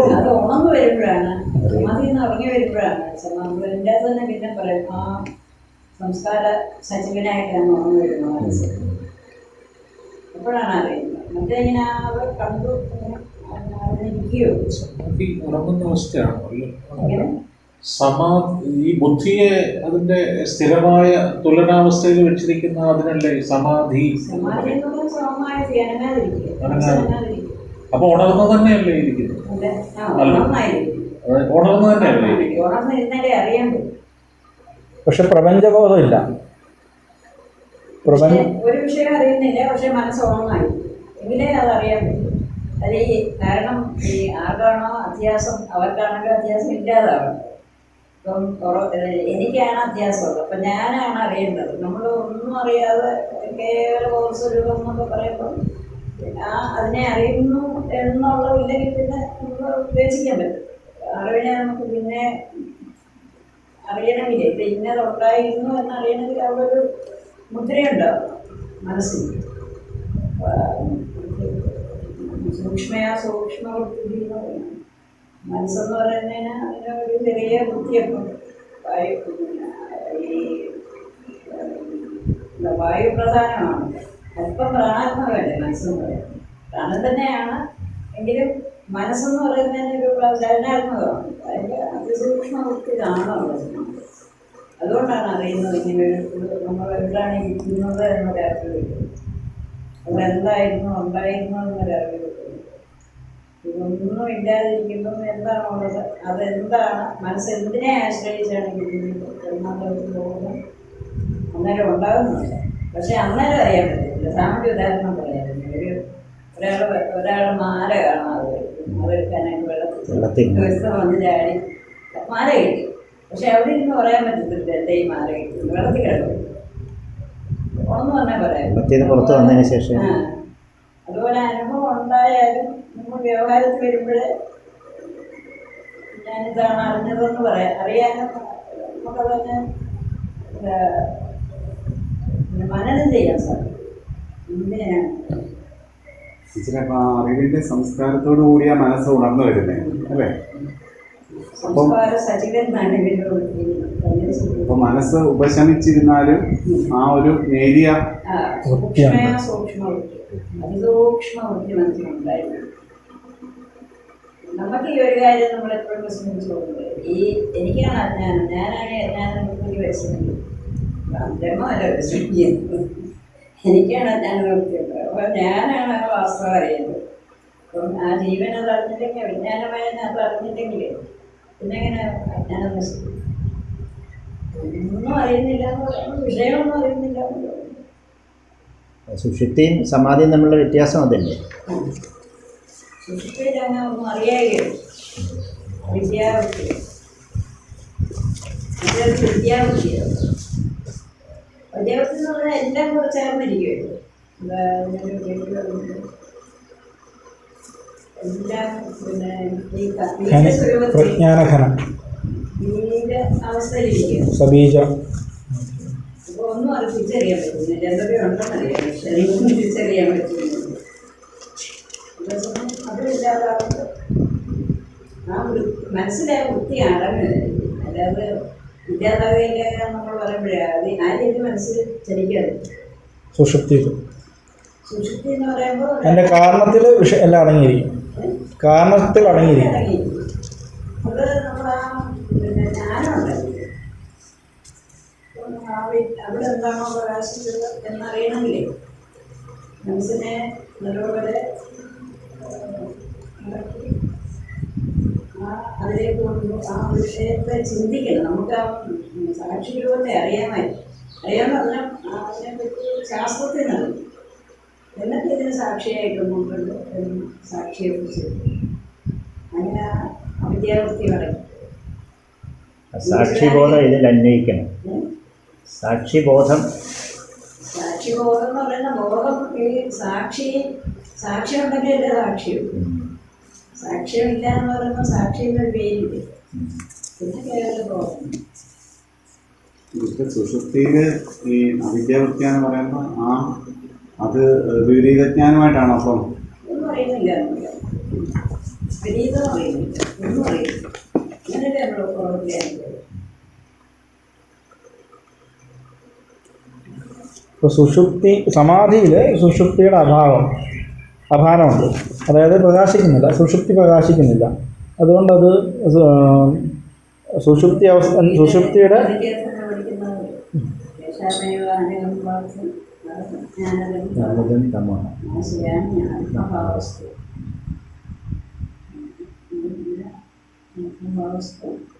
ജ്ഞാനദീപേന ജ്ഞാനദീപേന ഈശ്വരൻ തന്നെ അത് ചെയ്യണം. അല്ലാതെ നമ്മൾ അത്രയും പരിശ്രമിച്ചാലും ഭഗവാൻ അതിനെ ഇല്ലാതാക്കണം. ഈ പറഞ്ഞ മുഴുവൻ ഈശ്വരനതിനാണ്. നമ്മുടെ ഈ ജീവനും ഈശ്വരനതി. ഈ ജീവനെ എങ്ങനെ എന്താണ് നമ്മുടെ പ്രവർത്തിയെന്ന് ഈശ്വരൻ കണ്ടുകൊണ്ടാണ്. അപ്പം സമാധിയാവസ്ഥയിൽ അജ്ഞാനം പ്രകാശിക്കാതിരിക്കുകയും ആത്മാവ് പ്രകാശിക്കുകയും ചെയ്യുന്നത് അന്വയവും, എന്നാൽ ഈ സുഷുപ്തി ഈ കാരണശരീരം പ്രകാശിക്കാതിരിക്കുക എന്നുള്ളത് വ്യതിരേകവുമാണ്. അപ്പോൾ അങ്ങനെ ഈ നോക്കുമ്പോൾ 5 കോശങ്ങളും നമുക്ക് അന്വയ വ്യതിരേകം കൊണ്ട് 5 കോശങ്ങളെയും തള്ളി അന്വയിക്കുന്നത് ആത്മാവ് മാത്രമാണെന്നും ആത്മാവ് മാത്രമാണ് മാറ്റമില്ലാതെ ഈ കോശത്തോട് ചേരാതെ കോശത്തിൽ നിന്ന് ഭിന്നമായിരിക്കുന്നതെന്ന് ഈ യുക്തി കൊണ്ട് നമുക്ക് മനസ്സിലാക്കാൻ സാധിക്കും. അപ്പോൾ 5 കോശങ്ങൾ ഉള്ളപ്പോഴും 5 കോശങ്ങൾ ഇല്ലാത്തപ്പോഴും ആത്മാവിന് യാതൊരു മാറ്റവുമില്ല. ആത്മാവ് ഇതിൽ നിന്ന് ഭിന്നമാണ്. ഇതിൽ നിന്നെല്ലാം ഭിന്നമായി പ്രകാശിക്കുന്ന ചൈതന്യമായി ആണ് ആത്മാവ് എന്നും ഈ കോശങ്ങൾ ഇവ സ്ഥൂല സൂക്ഷ്മ കാരണ ശരീരങ്ങളാണ് കോശങ്ങൾ. ഈ 5 കോശങ്ങളും ആത്മാവിൽ നിന്ന് ഭിന്നമാണെന്നും ആത്മാവിൽ നിന്നെല്ലാം ഭിന്നനായി ഒരു മാറ്റമില്ലായിരിക്കുന്നതുകൊണ്ട് ആത്മാവാണ് സത്യമെന്ന് നമുക്ക് ഈ യുക്തികൾ കൊണ്ട് മനസ്സിലാക്കാൻ സാധിക്കും. യഥാ മുഞ്ചാദിശീകൈവാത്മാ യുക്ത്യാ സമുദ്രത ശരീരകൃതയാ ധീരൈ പരം ബ്രഹ്മൈവ ജായതേ. യഥാ മുഞ്ചാദ് ഇഷീക സമുദ്രത ഏവം യുക്ത്യാ ധീരൈ സമുദ്രതഃ ധീര ഇഷീക സമുദ്രത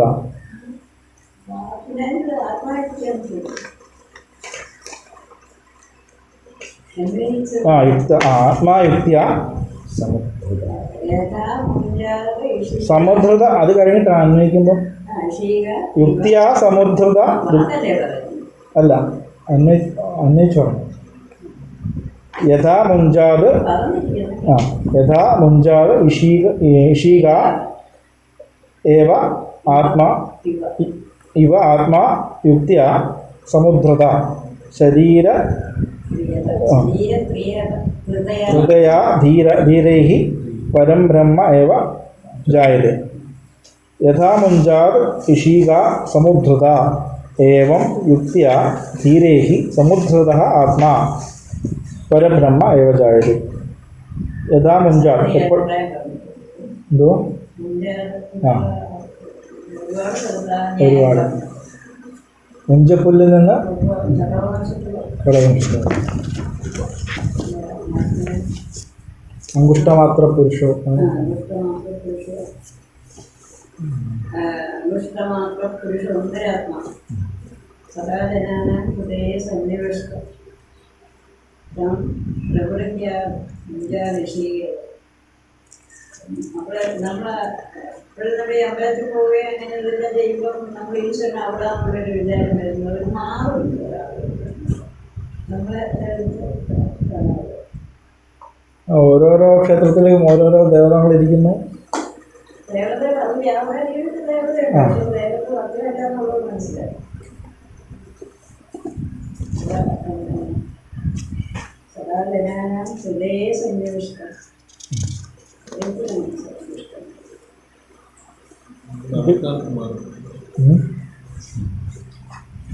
അതെല്ലാം പറയുന്നല്ലോ പ്രകാശത്തിലാണ്. ഈ അന്ധക്കരണത്തിൽ ഒരു ആത്മീയ ഭാവം ഉള്ളതുകൊണ്ട് അവിടെ വിശേഷമായിട്ട് വരും. അപ്പോൾ ഞാനും ഞാൻ ഇത് ഈ പ്രകാശമാണെന്ന് എന്നാൽ എല്ലാത്തിൻ്റെയും നിയന്താവായിട്ടിരിക്കുകയും ചെയ്യുന്നു. അവിടെ ഇരുന്നുകൊണ്ട് എന്ന് പറഞ്ഞാൽ ഇപ്പോൾ ഈശ്വരൻ സർവ്വവ്യാപിയാണ്. എന്നാൽ ഇപ്പോൾ നമ്മുടെ ഈ സ്കൂളിൻ്റെ പ്രിൻസിപ്പളിൻ്റെ ഓഫീസിൽ ഇരുന്നുകൊണ്ട് സാധാരണ ഉദാഹരണം എല്ലായിടത്തും നിയന്ത്രണം ഉണ്ടല്ലോ. അങ്ങനെ എല്ലായിടത്തും നിയന്ത്രണം എന്തുകൊണ്ട് ആ വിശേഷമായിട്ട് ആ അന്ധകരണത്തിൽ അല്ല അറിയാൻ സാധിക്കുന്നത്.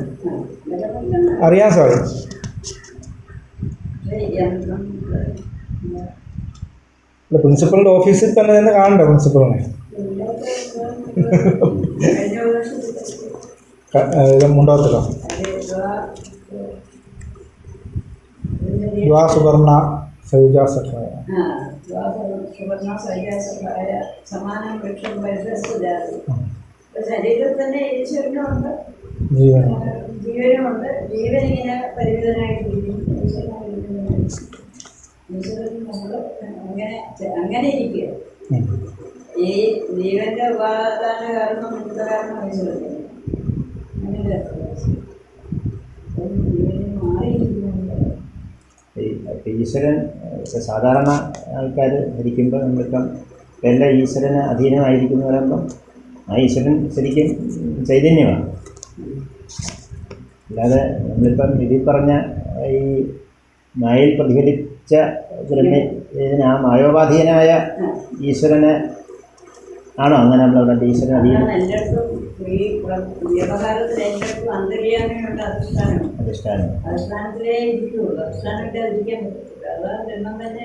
അന്തര്യാമിയാണല്ലോ അന്ധകരണത്തിൽ വിശേഷമായിട്ട് വിശിഷ്ടത. അന്തര്യാമി എന്ന് പറയുന്നത് ഈ അന്ധകരണത്തിൽ പ്രതിബിംബിച്ച ചൈതന്യം. അത് ഈ അന്ധകരണത്തിൽ ഇരിക്കണമെങ്കിലേ ഒരു അധിഷ്ഠാനം, അത് ആത്മാവ് തന്നെയാണ്. അത് ഈ സർവത്ര ബോധം അതിനൊരു വിശേഷം.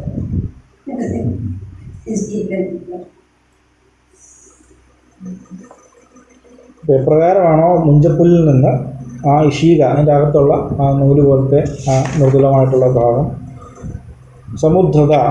സമുദ്ധരിക്കപ്പെടുന്നത് വളരെ സൂക്ഷ്മമായി അത്യന്ത ശ്രദ്ധയോടുകൂടി വേണം ഈ മുഞ്ചപ്പുല്ലിൽ നിന്ന് ഈ ഇഷീക എടുക്കാൻ. അപ്പോൾ അതുപോലെ ഏവം യുക്തിയ ഈ നേരത്തെ പറഞ്ഞിട്ടുള്ള അന്വയ വ്യതിരേക യുക്തി കൊണ്ട് വളരെ സൂക്ഷ്മമായിട്ടുള്ള അന്വയ വ്യതിരേക യുക്തി കൊണ്ട് ധീരന്മാരായിട്ടുള്ള ആളുകൾ സമുദ്ധൃത ആത്മാ അങ്ങനെ ധീരന്മാരാൽ സമുദ്ധരിക്കപ്പെട്ട ആത്മാവ് പരംബ്രഹ്മ ഏവജായതി പരബ്രഹ്മമായി തന്നെ ഭവിക്കുന്നു. അതായത് തൻ്റെ സ്വരൂപം ബ്രഹ്മസ്വരൂപം തന്നെയാണെന്ന് അവർ നിശ്ചയിക്കുന്നു. അത് മറ്റൊന്നായി മാറിയല്ല, തൻ്റെ ശരിയായ സ്വരൂപം ബ്രഹ്മസ്വരൂപമാണെന്ന് ഈ അന്വയ വ്യതിരേക യുക്തി കൊണ്ട് അതിസൂക്ഷ്മമായ വിചാരം കൊണ്ട് ഈ യഥാ മുഞ്ചാർ ഇഷീക സമുദ്രത എന്ന് പറഞ്ഞാൽ എങ്ങനെയാണോ മുഞ്ചപ്പുല്ലിൽ നിന്ന് അതീവ ശ്രദ്ധയോടുകൂടി ഈ ഇഷീക എടുക്കുന്നത്, അത്യന്തം സൂക്ഷ്മമായ ബുദ്ധി കൊണ്ട് ആ തത്വത്തെ ബോധിക്കുന്ന ധീരന്മാരാൽ ബോധിപ്പിക്കപ്പെട്ടിട്ട് തൻ്റെ സ്വരൂപം ആ ബ്രഹ്മസ്വരൂപം തന്നെയാണെന്ന് അവർ നിശ്ചയിക്കുന്നു എന്നാണ് മനസ്സിലാക്കേണ്ടത്. നമുക്ക് വലിയ പിണ്ടി കൊടുക്കുന്നുണ്ട്. പിണ്ടി വിളിക്കും. വേറെ എൻ്റെ അകത്തെ എടുക്കണമെങ്കിൽ ഓരോ ഓളം വിളിച്ചല്ലേ അകത്തേക്കാകുമ്പോൾ. ഈ മുഞ്ചപ്പുല്ലിൻ്റെ ഇത് വിദ്യാനന്ദ സ്വാമിക്ക് ക്രെഡിറ്റ് ചെയ്തിട്ടുണ്ട് പലരും. വിദ്യാനന്ദ സ്വാമി ചെറിയൊരു ഉദാഹരണം പറയുമ്പോഴേ ഈയൊരു പ്രഭാഷണത്തിൽ ചിദാനന്ദപുരി സ്വാമി പറഞ്ഞു, പ്രഭാഷണത്തിൽ വിദ്യാനന്ദ സ്വാമി മിക്കവാറും പറയുന്ന വിവാഹമുണ്ടെന്ന് പറഞ്ഞു ഈ മുഞ്ചപ്പുല്ലിൻ്റെ കാര്യം. കഠോപനിഷത്ത് ഈ വ്യാസം പറഞ്ഞത് എല്ലാം അങ്ങോട്ടും ഇങ്ങോട്ടും തിരിച്ചു മറിച്ച് പറയാമെന്നല്ലാതെ നമുക്ക് സ്വന്തമായിട്ട് നേരിട്ട് പറയാം. ഈ എല്ലാ യുക്തികളെയും നമ്മൾ അവസ്ഥാത്രയ യുക്തി യുക്തിവേദം ഇതിലെല്ലാം ഈ അന്വയവ്യതിരേക യുക്തി ഇതിലെല്ലാം എല്ലാം അന്വയവ്യതിരേക യുക്തിയാണ് ഇതിലെല്ലാം. നമ്മൾ ആ അതെ, അവസ്ഥാത്രയം അവിടെയും അന്വയവ്യതിരേക യുക്തിയും കൂടെ അപ്ലൈ ചെയ്യുന്നുണ്ട്. ദൃശ്യവിവേകം. അതെ അതെ. അങ്ങനല്ലേ പറഞ്ഞു. ഈ ദൃശ്യങ്ങളെ വ്യതിരേകം ചെയ്യുക എന്നുള്ളതാണല്ലോ ഇതിൻ്റെ ഉദ്ദേശം. ദൃശ്യങ്ങൾ എല്ലാം അസത്യമാണെന്ന് അതിന് വ്യതിരേകം സംഭവിക്കും. അവിടെ അന്വേഷിച്ച് നിൽക്കുന്നത് എന്താണെന്നറിയാനല്ലേ പരിശ്രമിക്കും. ഇതെല്ലാം ഗുണം ഗുണി എടുത്താലും ഗുണഗുണി വിചാരം ചെയ്യുമ്പോഴും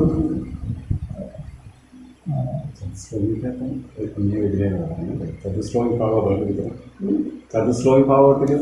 അന്വയവ്യതിരേകത്തെ പറ്റിയല്ലേ പ്രധാനം. ചതുശ്ലോകി ഭാഗവതം പറയുമ്പോൾ അന്വയവ്യതിരേകം കൊണ്ടേ അറിയാൻ പറ്റുമോ? ഈ ദൃശ്യങ്ങൾക്ക് വ്യതിരേകം സംഭവിക്കുന്നതായിട്ട് പറയുമ്പോഴല്ലേ പറഞ്ഞല്ലേ എല്ലാ ദൃശ്യങ്ങളെയും മാറ്റിയിട്ടല്ലേ ആത്മാവിൻ്റെ അറിയേണ്ടത്. അപ്പോൾ എല്ലാവരും അന്വേഷിച്ചിരിക്കുന്നതാണ് വ്യതിരേകം സംഭവിക്കുന്നതാണല്ലോ അന്വേഷിക്കുന്നത്. ഭാഗവതം തുടങ്ങുന്നതന്നെ അങ്ങനെയല്ലേ, അന്വയവ്യതിരേക യുക്തി പറഞ്ഞുകൊണ്ടാണല്ലോ തുടങ്ങുന്നത്. അതായത് സത്യം അബാധ്യം, ബാധ്യം മിഥ്യ. സത്യം എന്തെന്ന് അറിയണമെങ്കിൽ അബാധ്യമായത് ഏതാണെന്നും ബാധ്യമേതായത് മാറുന്ന ഏതാണെന്നും മാറാത്ത ഏതാണെന്നും വിവേചിച്ചറിയണം, എന്നാലും സത്യം അറിയാൻ സാധിക്കും. അതുകൊണ്ട് ഓരോ പ്രക്രിയയിലും പഞ്ചകോശമാകട്ടെ അവസ്ഥാത്രയമാകട്ടെ ദൃശ്യമാകട്ടെ ഓരോ പ്രക്രിയയിലും ഏതാണോ മാറുന്നത് അത് മിഥ്യയും മാറാത്തത് പഞ്ചകോശം പറഞ്ഞു, കോശങ്ങളെ കാണിച്ചു, കോശങ്ങൾക്ക് വ്യതിരേകം സംഭവിച്ചു, അവസ്ഥകൾക്ക് വ്യതിരേകം ഉണ്ടാകുന്നു, ദൃശ്യങ്ങൾ വ്യതിരേകം ചെയ്യുന്നു, ഗുണങ്ങൾക്ക് വ്യതിരേകം ഉണ്ടാകുന്നു. അപ്പോൾ മാറാതെ നിൽക്കുന്ന ആത്മാവ് മാത്രം അന്വേഷിക്കുന്നു. അന്വയിക്കുന്നതിനെ അറിയാൻ പറ്റും. ഏതെടുത്താലും വ്യതിരേകം അതല്ലാത്തതിന് വ്യതിരേകം സംഭവിക്കുന്നു. അതുകൊണ്ടത് സംഭവിക്കുന്നു. നമ്മൾ വാസ്തവത്തിലൊരിക്കുമ്പോൾ ഈ നിമിഷം ഇനിയൊന്നും ഈ ജീവിതത്തിൽ ഒരിക്കലും വരും.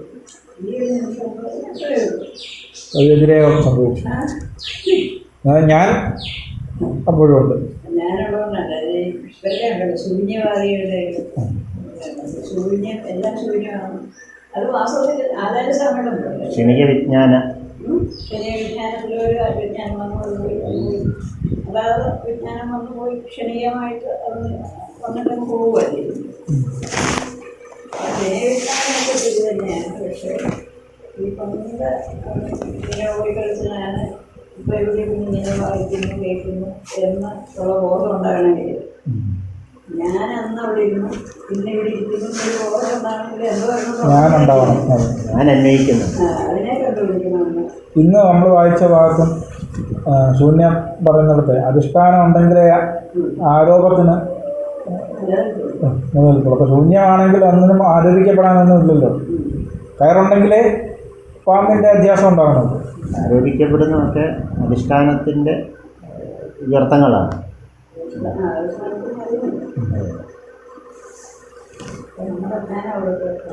ഈ നമ്മൾ ഈ സംസാരിക്കുമ്പോൾ തന്നെ പറയണം. ഇപ്പം ഞാനിങ്ങനെ ഇങ്ങനെ എന്ന് ഞാൻ വിചാരിക്കുന്നു. അപ്പം അസൗകര്യം കൊണ്ട് എന്നെ പറ്റി പോലും വിചാരിച്ച് കാണിക്കും. അപ്പോൾ എൻ്റെ ധാരണ എന്ന് പറയുന്നത് അപ്പോൾ ഒരു അധിഷ്ഠാനം എന്ന് പറയുന്നത് എൻ്റെ അറിവില്ലായിരുന്നു. ഇങ്ങനെ ഓരോ വ്യവഹാരമായിട്ട് അങ്ങനെ ഈ മറ്റേ ദൈവത്തെ നിരാകരിക്കുന്ന ഈ അന്യവിഗ്രഹ യുക്തി അംഗീകരിക്കുന്നുണ്ടോ? കൊണ്ട് നിരാകരിക്കാൻ പറ്റുമോ? അല്ലാതെ ഇങ്ങനെ അടുത്ത നിരാകരിക്കും. മറ്റ് ഈ ദർശനങ്ങളുണ്ടല്ലോ, മറ്റ് ദർശനങ്ങൾ ഇപ്പം ഈ ശൂന്യവാദം, വിശിഷ്ടാദ്വൈതവാദം. ശൂന്യവാദം എന്ന് പറയുന്നത് ശൂന്യമല്ലാത്ത ഒന്നിനെ കണ്ടിട്ടല്ലേ ശൂന്യവാദം വരുന്നത്? സത്തായതിനെ കണ്ടിട്ടല്ലേ ശൂന്യം പറയാൻ പറ്റും. ഇതില്ലാത്തതാണെന്ന് പറയണതിനെ കാണുമല്ലോ.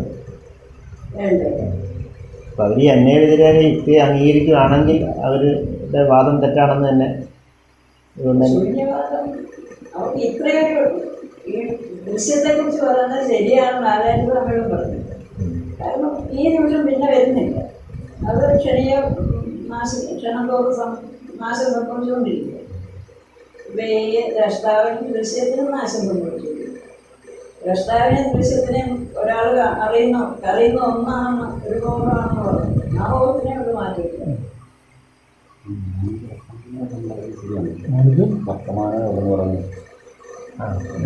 കാലം ശരിക്കും കാലം വർത്തമാനകാലം മാത്രമേ ഉള്ളൂ. ജ്ഞാനിക്ക് വർത്തമാനകാലം മാത്രമേ ഉള്ളൂ എന്ന് പറയുന്നത്. അവര് പിന്നെ ഇനി എന്തായിരിക്കും ചിന്തിക്കുന്നില്ല. പണ്ട് എന്തായിരുന്നു ചിന്തിക്കുന്നില്ല. വർത്തമാനകാലം തന്നെയാണ് ഭൂതകാലം. പക്ഷേ മാത്രമല്ല നമുക്കും അത് മാത്രമേ ഉള്ളൂ. നമുക്ക് കുറച്ച് കഴിയുമ്പോൾ എന്ത് സംഭവിക്കുമെന്ന് വിചാരിച്ചിട്ടാണ് നമ്മൾ എഴുതിയിരിക്കുന്നത്. അതെങ്ങനെ എന്ത് സംഭവിച്ചായിരുന്നു എന്ന് വിചാരിക്കുന്നില്ല.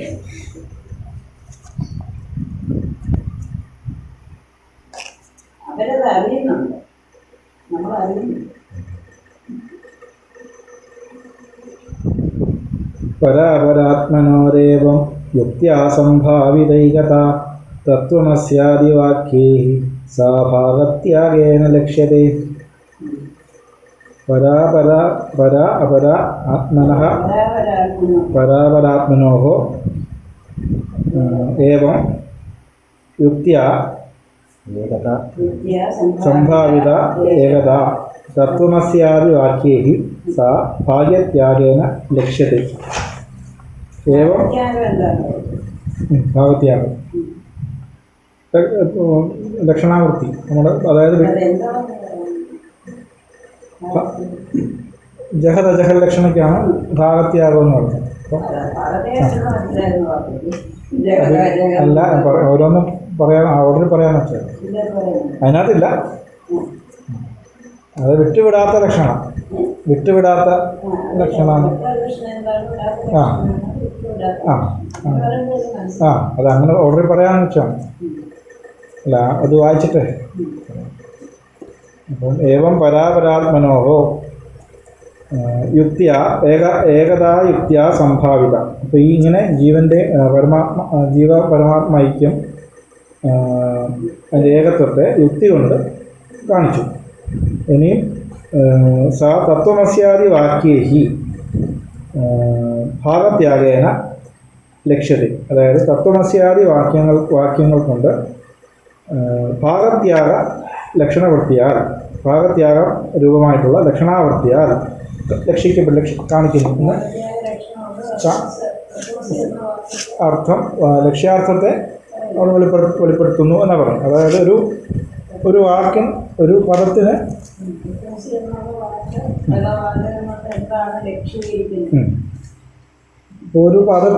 ഒരു പദത്തിന് വാച്യാർത്ഥമുണ്ട്, ലക്ഷ്യാർത്ഥമുണ്ട്. ഒരു പദം വാക്ക് കേൾക്കുമ്പോൾ നമുക്ക് ഉണ്ടാകുന്ന അർത്ഥമാണ്, സാമാന്യാർത്ഥമാണ് അതിൻ്റെ വാച്യാർത്ഥം എന്ന് പറയുന്നത്. അതിന് ശക്തിവൃത്തി എന്നുള്ള ഒന്നുകൂടി പേരുണ്ട്, ശക്തിവൃത്തി. മറ്റൊന്ന് ലക്ഷണാവൃത്തി. അതായത് അത് മറ്റൊരു അർത്ഥമായിരിക്കും. നമ്മൾ കേൾക്കുമ്പോൾ ഉണ്ടാകുന്ന വാച്യാർത്ഥമായിരിക്കില്ല, അത് ലക്ഷ്യമാക്കുന്ന മറ്റൊരർത്ഥം ഉണ്ടായിരിക്കും. ഉദാഹരണത്തിന് ഇപ്പോൾ നമ്മളിപ്പം കുടം എന്ന് പറയുമ്പോൾ ഒരു ഉരുണ്ട കഴുത്തോട് കൂടിയിരിക്കുന്ന ഒരു വസ്തുവിൻ്റെ രൂപം നമ്മുടെ മനസ്സിൽ വരും. അപ്പോൾ അത് നമ്മൾ കേൾക്കുമ്പോൾ തന്നെ അത് കുടം എന്താണെന്നുള്ളത് നമുക്ക് വാച്യാർത്ഥം കൊണ്ട് മനസ്സിലാകും. പക്ഷെ എല്ലാത്തിൻ്റെയും അർത്ഥം നമുക്ക് ഈ വാച്യാർത്ഥം കൊണ്ട് ഗണിക്കപ്പെടാൻ സാധ്യമല്ല. ചില അപ്പോൾ തത്വമസി മുതലായിട്ടുള്ള വാക്യങ്ങളെ നമുക്ക് വാച്യാർത്ഥം കൊണ്ട് മനസ്സിലാക്കാൻ പറ്റില്ല. തത്വമസി എന്ന വാചകത്തിൻ്റെ അർത്ഥം ലക്ഷണാവൃത്തി കൊണ്ട് മനസ്സിലാക്കണം. ലക്ഷണാവൃത്തി എന്ന് പറഞ്ഞാൽ ലക്ഷ്യാർത്ഥത്തെ 3 രീതിയിലാണ് ലക്ഷണാവൃത്തി പറയപ്പെടുന്നത്. ഒന്ന് ജഹൽ ലക്ഷണ, ഒന്ന് അജഹൽ ലക്ഷണ, ഒന്ന് ജഹൽ അജഹൽ ലക്ഷണ. ഇതിന് മലയാളത്തിൽ വിട്ട ലക്ഷണ, വിടാത്ത ലക്ഷണ, വിടാത്ത ലക്ഷണ എന്ന് പറയും. ജഹൽ ലക്ഷണം എന്ന് പറഞ്ഞാൽ വിട്ട ലക്ഷണം. ഇപ്പം പറഞ്ഞിപ്പം ആശ്രമം പമ്പയിലിരിക്കുന്നു എന്ന് പറയും. ഇവിടെ ഗുരുകുലാശ്രമം പമ്പയിലിരിക്കുന്നു, പമ്പയിലാണ് എന്ന് പറഞ്ഞാൽ പമ്പ നദിയിലിരിക്കുക എന്നുള്ളതല്ല അർത്ഥം. പമ്പയുടെ തീരത്താണ് ആശ്രമം എന്നാണ് എൻ്റെ ലക്ഷ്യാർത്ഥം. പമ്പ എന്നുള്ള ആ നദിയെ വിട്ടിട്ട് അതിൻ്റെ തീരത്ത് ആണ് ആശ്രമം എന്നുള്ള അർത്ഥം എടുക്കുന്നതാണ് വിട്ട ലക്ഷണം, ജഹൽ ലക്ഷണം. അപ്പോൾ പമ്പയിൽ ആശ്രമം ഇരിക്കുന്നു എന്ന് പറഞ്ഞാൽ പമ്പ നദിയിലല്ല, ആ നദിയെ വിട്ടു, നദിയുടെ തീരത്താണ് ആശ്രമം എന്ന അർത്ഥം മനസ്സിലാക്കുന്നതാണ് ജഹൽ ലക്ഷണ, അല്ലെ വിട്ട ലക്ഷണം. ഇനി അജഹൽ ലക്ഷണ എന്ന് പറഞ്ഞാൽ വിടാത്ത ലക്ഷണം. നമ്മൾ വാച്യാർത്ഥത്തെ വിടാതെ തന്നെ അതിൻ്റെ അർത്ഥത്തെ സ്വീകരിക്കും. ഇപ്പം ചുവപ്പ് ഓടുന്നു, ഒരു വസ്തു, ഒരു കുതിര ഓടുക, അതിന് വെള്ള ഓടുന്നു, വെളുപ്പ് ഓടുന്നു എന്ന് പറഞ്ഞാൽ വെളുത്ത കുതിര ഓടുന്നു എന്നാണ്. ആ വെളുപ്പിനെ നമ്മൾ വിടുന്നില്ല, വിടാതെ തന്നെ വെളുത്ത കുതിര ഓടുന്നു എന്നുള്ളത് നമ്മൾ മനസ്സിലാക്കുക. അപ്പോൾ ആ വർണ്ണത്തെ നമ്മൾ വിടാതെ തന്നെ അർത്ഥത്തെ സ്വീകരിക്കുകയാണ്. അപ്പോൾ വിടാത്ത ലക്ഷണ എന്ന് പറഞ്ഞാൽ അജഹൽ ലക്ഷണം. അപ്പോൾ ജഹൽ ലക്ഷണ, അജഹൽ ലക്ഷണ എന്നിങ്ങനെ 2 വിടാത്തത് കൊണ്ടാണ് ഉണ്ടാകുന്നത്. ഇപ്പോൾ ചുവപ്പ് ഓടുന്നു എന്ന് പറയുമ്പോൾ ചുവപ്പിനെ വിട്ടില്ല, ആ കുതിരയെ കൂടെ എടുത്തു, ചുവന്ന കുതിര ഓടുന്നു എന്നുള്ള അർത്ഥം എടുത്തു. അപ്പോൾ ചുവപ്പിനെ വിടാതെ തന്നെ ചുവന്ന കുതിര ഓടുന്നു എന്ന് അർത്ഥം എടുത്തതുപോലെ വിടാത്ത ലക്ഷണം, അജഹൽ ലക്ഷണം എന്നാണ് പറയുന്നത്. ഇനി 3ാമതുണ്ട് വിടാത്ത ലക്ഷണം. അതിനാണ് ഭാഗത്യാഗ ലക്ഷണം എന്നുകൂടി. ഇപ്പോൾ ഒരു പദത്തിൻ്റെ വാച്യാർത്ഥം എടുത്തിട്ട് അതിൽ ഒരു ഭാഗത്തെ വിട്ടു, മറ്റൊരു ഭാഗത്തെ സ്വീകരിച്ചു, അതാണ് വിടാത്ത ലക്ഷണം എന്ന് പറയുന്നത്. ഭാഗത്യാഗം. ഇപ്പം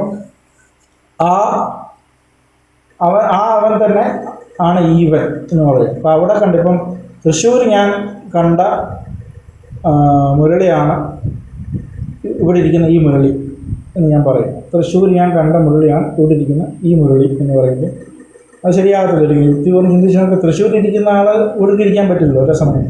ഇപ്പോൾ തൃശ്ശൂരും ഒരു സ്ഥലം, ഒരു ദേശം, അയിരൂർ വേറൊരു ദേശം.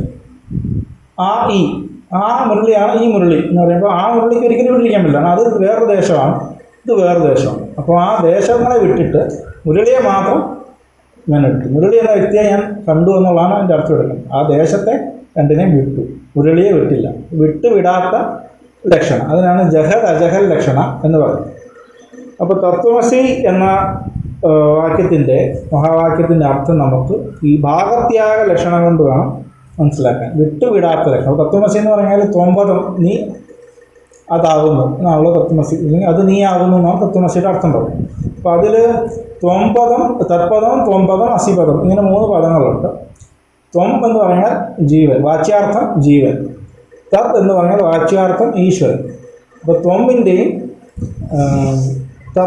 തത്പദത്തിൻ്റെയും ത്വംപദത്തിൻ്റെയും വാച്യാർത്ഥം ഈശ്വരനും ജീവനും ആണ്. പക്ഷേ ഈശ്വരനും ജീവനും ഒരിക്കലും അസി, ഇപ്പം തത് ത്വം അസി, അത് നീ ആകുന്നു. ഈശ്വരന് ജീവനാകാൻ സാധിക്കത്തില്ല. ഈശ്വരൻ എന്ന് പറഞ്ഞാൽ ഇപ്പം നേരത്തെ പറഞ്ഞ നിരതിശയ ജ്ഞാന ഉപാധിയോടുകൂടിയിരിക്കുന്ന ചൈതന്യമാണ് ജീവൻ, ഈശ്വരൻ. എന്നാൽ ജീവനാകട്ടെ അല്പജ്ഞനാണ്. ഈശ്വരൻ ഏകദേശ സ്ഥിതനാണ് ജീവൻ, സർവ്വവ്യാപിയല്ല ഈശ്വരനെ പോലെ. അപ്പോൾ രണ്ടും ഒന്നാണെന്ന് പറഞ്ഞത് ഒരിക്കലും യുക്തിക്ക് ചേരുന്നതല്ല.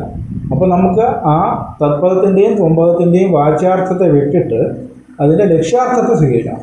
ഇപ്പോൾ ലക്ഷ്യാർത്ഥം എടുക്കുമ്പോൾ ത്വംപദം എന്ന് പറഞ്ഞാൽ ജീവൻ്റെ ലക്ഷ്യാർത്ഥം എടുത്താൽ ഈ ജീവൻ എന്ന് പറഞ്ഞ അവസ്ഥാത്രയങ്ങളെ അനുഭവിച്ചുകൊണ്ട് ഈ സ്ഥൂല സൂക്ഷ്മ കാരണ ശരീരങ്ങൾ അഭിമാനിയായിട്ട് വ്യവഹരിച്ചുകൊണ്ടിരിക്കുന്ന ആ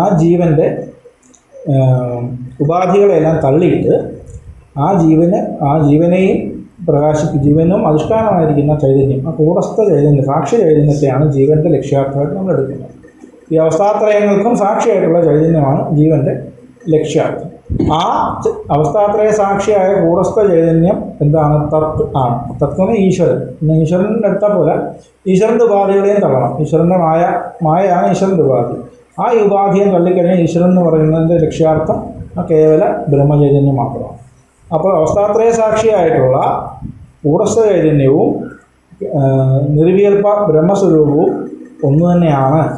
അതാണ് തത്വമസി എന്നതുകൊണ്ട് അർത്ഥമാക്കുന്നത്. അത് ഈ വിടാത്ത ലക്ഷണം, ഭാഗത്യാഗ ലക്ഷണം കൊണ്ടാണ് മനസ്സിലാക്കുന്നത്. ഉപാധികളെ വിട്ടു, ചൈതന്യത്തെ വിട്ടില്ല. അപ്പം വിടാത്ത ലക്ഷണയിൽ ഭാഗത്യാഗം കൊണ്ട് ഉപാധികളെല്ലാം നിരസിച്ചിട്ട് ചൈതന്യത്തെ മാത്രം സ്വീകരിക്കുമ്പോൾ തത്വമസി പദം കൊണ്ട് ആ കേവലവും പൂർണ്ണവും നിത്യവുമായിട്ടുള്ള ആ ഒരു ചൈതന്യം മാത്രം, അതാണ് നിൻ്റെ ശരിയായ സ്വരൂപം എന്ന് ഉള്ള ശിഷ്യനുള്ള ഉപദേശമാണ് ഈ ഭാഗത്യാഗ ലക്ഷണം കൊണ്ട് തത്വമസിയുടെ അർത്ഥമായിട്ട് നമ്മൾ എടുക്കേണ്ടത് എന്നാണ് ഈ ലക്ഷണാവൃത്തി കൊണ്ട് പറയുന്നത്. തത്വമസി എന്ന് നമ്മൾ പറയുന്നത് സാധാരണ നീ ഞാൻ ഒന്നാകുന്നു എന്നൊക്കെ ആൾക്കാർ വ്യാഖ്യാനിക്കുക. ഈ ശരീരം ഇത് ഞാൻ നീയും ഒന്നാണ് എന്നൊക്കെ പറഞ്ഞ് വരും പറയും. അല്ലെങ്കിൽ നമ്മൾ ജീവൻ എന്ന് വ്യവഹരിക്കുന്ന ജീവൻ ഈശ്വരനാണ് എന്നൊക്കെ പറഞ്ഞ് ഞാൻ ഈശ്വരനാണെന്ന് എനിക്കൊന്നും ചെയ്യേണ്ട, ഞാൻ ബ്രഹ്മമാണ്, എനിക്കിനി മുക്തിയായി, ഞാൻ ബ്രഹ്മമാണല്ലോ, ഇനി ഞാൻ സാധന ചെയ്യേണ്ട, ഉപാസന ചെയ്യേണ്ട, ഞാൻ ബ്രഹ്മമാണല്ലോ എന്നൊക്കെ പലരും പറയാറുണ്ട്. പക്ഷെ അത് ശരിയായ അർത്ഥം മനസ്സിലാക്കാതെ ആണ് പലയിടത്തും എഴുതി വെക്കുകയും പറയുകയും ഒക്കെ ചെയ്യുന്നത്. ശരിയായ അർത്ഥം നമ്മൾ ഈ ഭാഗത്യാഗ ലക്ഷണം കൊണ്ട് ശരിയായി വിചാരം ചെയ്ത് തത്പദം എന്താണ്, തുമ്പദം എന്താണ്, അസിപദം എന്താണെന്നുള്ളത് മനനം ചെയ്ത് ഓരോ പദത്തിൻ്റെയും അർത്ഥത്തെ മനസ്സിലാക്കി, ലക്ഷ്യാർത്ഥത്തെ മനസ്സിലാക്കി, അതിൻ്റെ ഐക്യത്തെ തത്പദത്തിൻ്റെയും തുമ്പദത്തിൻ്റെയും ലക്ഷ്യാർത്ഥത്തിലുള്ള ഐക്യത്തെ നിർണയിച്ചെങ്കിൽ മാത്രമേ അത് നമുക്ക് തത്വമസിയുടെ യഥാർത്ഥ അർത്ഥത്തെ നമുക്ക് ബോധിക്കാൻ സാധിക്കത്തുള്ളൂ. ഇനിയും തത്പദത്തിൻ്റെ വാച്യാർത്ഥം, ഓരോന്നിൻ്റെ വാച്യാർത്ഥവും ലക്ഷണാർത്ഥവും പറയുകയാണ്. ജഗതോ വയതുപാദാനം മായാമാദായ താമസീം നിമിത്തം ശുദ്ധസത്വാം താം ഉച്യതേ ബ്രഹ്മതൽഗിര. ജഗതഃ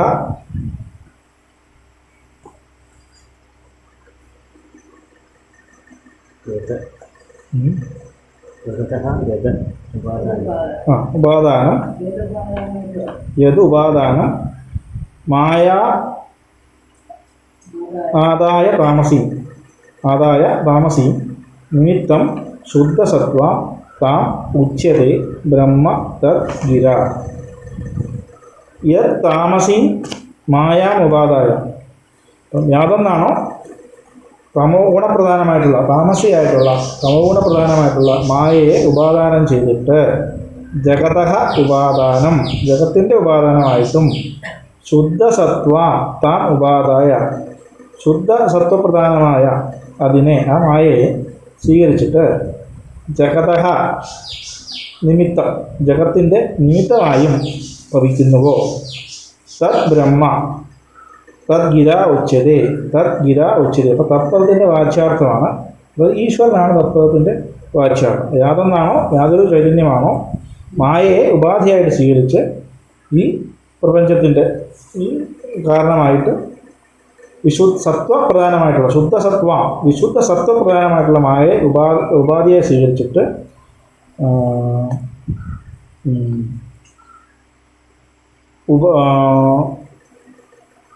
ജഗതഃ നിമിത്തം, ജഗത്തിൻ്റെ നിമിത്തമായിട്ടും നിമിത്ത കാരണമായിട്ടും ജഗത്തിൻ്റെ ഉപാദാന നിമിത്ത കാരണങ്ങളായിട്ടിരിക്കുന്ന ആ ഈശ്വരൻ, ആ സച്ചിദാനന്ദ സ്വരൂപമായിട്ടുള്ള ഈശ്വരൻ തന്നെയാണ് തത്വമസി എന്ന മഹാവാക്യത്തിലെ തത്പദത്തിൻ്റെ വാച്യാർത്ഥം. തത്പദം കൊണ്ട് വാച്യാർത്ഥം എന്ന് അർത്ഥമാക്കുന്നത് ആ ഈശ്വരനാണ്, ആ മായോപാധികനായിട്ടുള്ള ഈശ്വരനാണ് തത്പദത്തിൻ്റെ.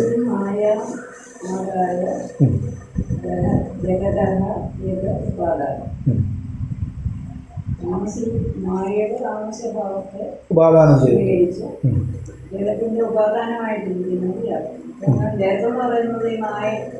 മായാകാരിയാണ്, പരിണാമം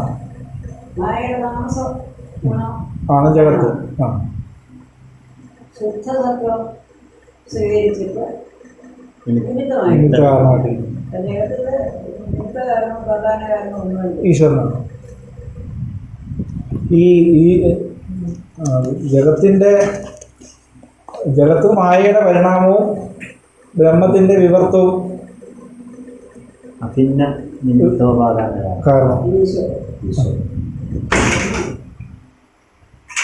ഈശ്വരനെ മായ എന്ന് പറയുന്ന ഒരു ഉപാധിയുള്ളൂ. ജീവനെ ഒത്തിരി ഉപാധിയുണ്ട്. ജീവനെ ജാഗ്രത അവസ്ഥയിലൊരു ഉപാധി, സ്വപ്നത്തിൽ വേറൊരു ഉപാധി, സുഷുപ്തിയിലൊരു ഉപാധി. ഈശ്വരൻ ഒരു അതെല്ലാം അവിദ്യയുടെ കാര്യങ്ങൾ തന്നെയാണ്. വലിയ കാര്യങ്ങൾ. ഈശ്വരൻ്റെ മായ എന്നുള്ള ഒരു ഉപാധിയല്ലേ. ജീവന് ഒത്തിരി ഉപാധികളുണ്ടെന്ന് പറയുന്നത് ജാഗ്രത അവസ്ഥ. ജീവൻ അവിദ്യയുടെ ഒരു ഉപാധി. അല്ല, അവിദ്യയുടെ പരിണാമമാണ് വാക്ക്. പരിണാമമാണ്. വിദ്യയുടെ പരിണാമമാണ്. അവിദ്യയുടെ പരിണാമം എന്ന് പറയാൻ പറ്റില്ല. പരിണാമം ഇല്ല. പക്ഷെ മായയുടെ പരിണാമം എന്ന് പറഞ്ഞാൽ കാര്യങ്ങളാണ്. വിദ്യ കാര്യങ്ങളാണ്. അല്ല, അങ്ങനെ വെച്ചാൽ മായാ പരിണാമം എന്ന് പറയുന്നത് എന്താണ്? മായ പരിണാമം എന്ന് പറയാൻ പറ്റില്ല. അങ്ങനെയാണ് എല്ലാവർക്കും പറയുന്നത്. മായ പരിണാമമാണ്. സ്വാമിജി ഒക്കെ എഴുതിയേക്കുന്നത്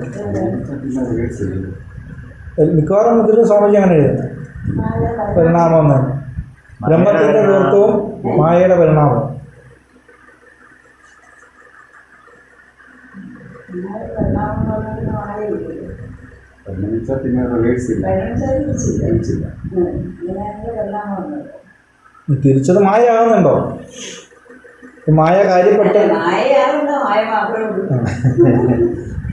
പരിണമിച്ചത് നമ്മളല്ലേ പറഞ്ഞത്. അല്ല, മായാ പരിണാമം എന്നാണ് പറയുന്നത്. നമ്മുടെ ദൃഷ്ടിയെ വെച്ചുകൊണ്ട് പറയുന്നത്. അല്ല, എന്നാലും മായ എന്താണെന്ന് നമ്മൾ നിർവചിക്കാൻ പറ്റില്ലല്ലോ. അനുവചനീയമാണ്.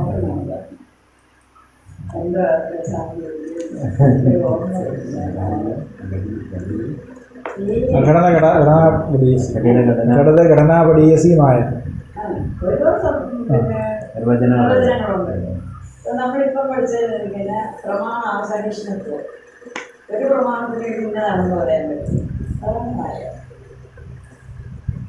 ഇല്ലാത്തതാണ് മായ എന്ന് പറയും. ഉണ്ട്. സാമായ. മായ സാമായ.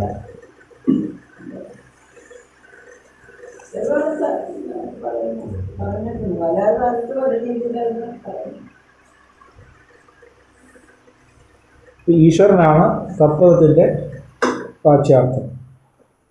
അതാണ് നിരുപാധിക ജ്ഞാനശക്തി ഉപാധി. ഉപാധി ആത്മാവിൻ്റെ നിരുപാധിക ജ്ഞാനശക്തി ഉള്ള ആത്മാവാണ് ഈശ്വരൻ. അവിദ്യ, അതായത് അല്പജ്ഞാനം. അവിദ്യ എന്നുള്ളതിന് വിദ്യ ഇല്ലായ്മ എന്നല്ല, അല്പജ്ഞാനം അല്ലെങ്കിൽ വിപരീതജ്ഞാനം. അത് ഉപാധിയായിരിക്കുന്ന ജീവൻ, അത് ഉപാധിയായിരിക്കുന്ന ആത്മാവ് ജീവൻ. ഈ ആത്മാവ് നമ്മൾ പറയുന്ന അറിവെന്നാണല്ലോ അത് നമ്മൾ എടുക്കേണ്ടത്. ആ ബോധം സർവ്വറിഞ്ഞിരിക്കുന്നത് ഈശ്വരൻ. അല്പം അറിയുന്നത് അല്ലെങ്കിൽ വിപരീതമായിട്ടുള്ള ഇതൊക്കെ സത്യമാണെന്ന് അറിയുന്നുണ്ടല്ലോ, അത് വിപരീത ബോധം.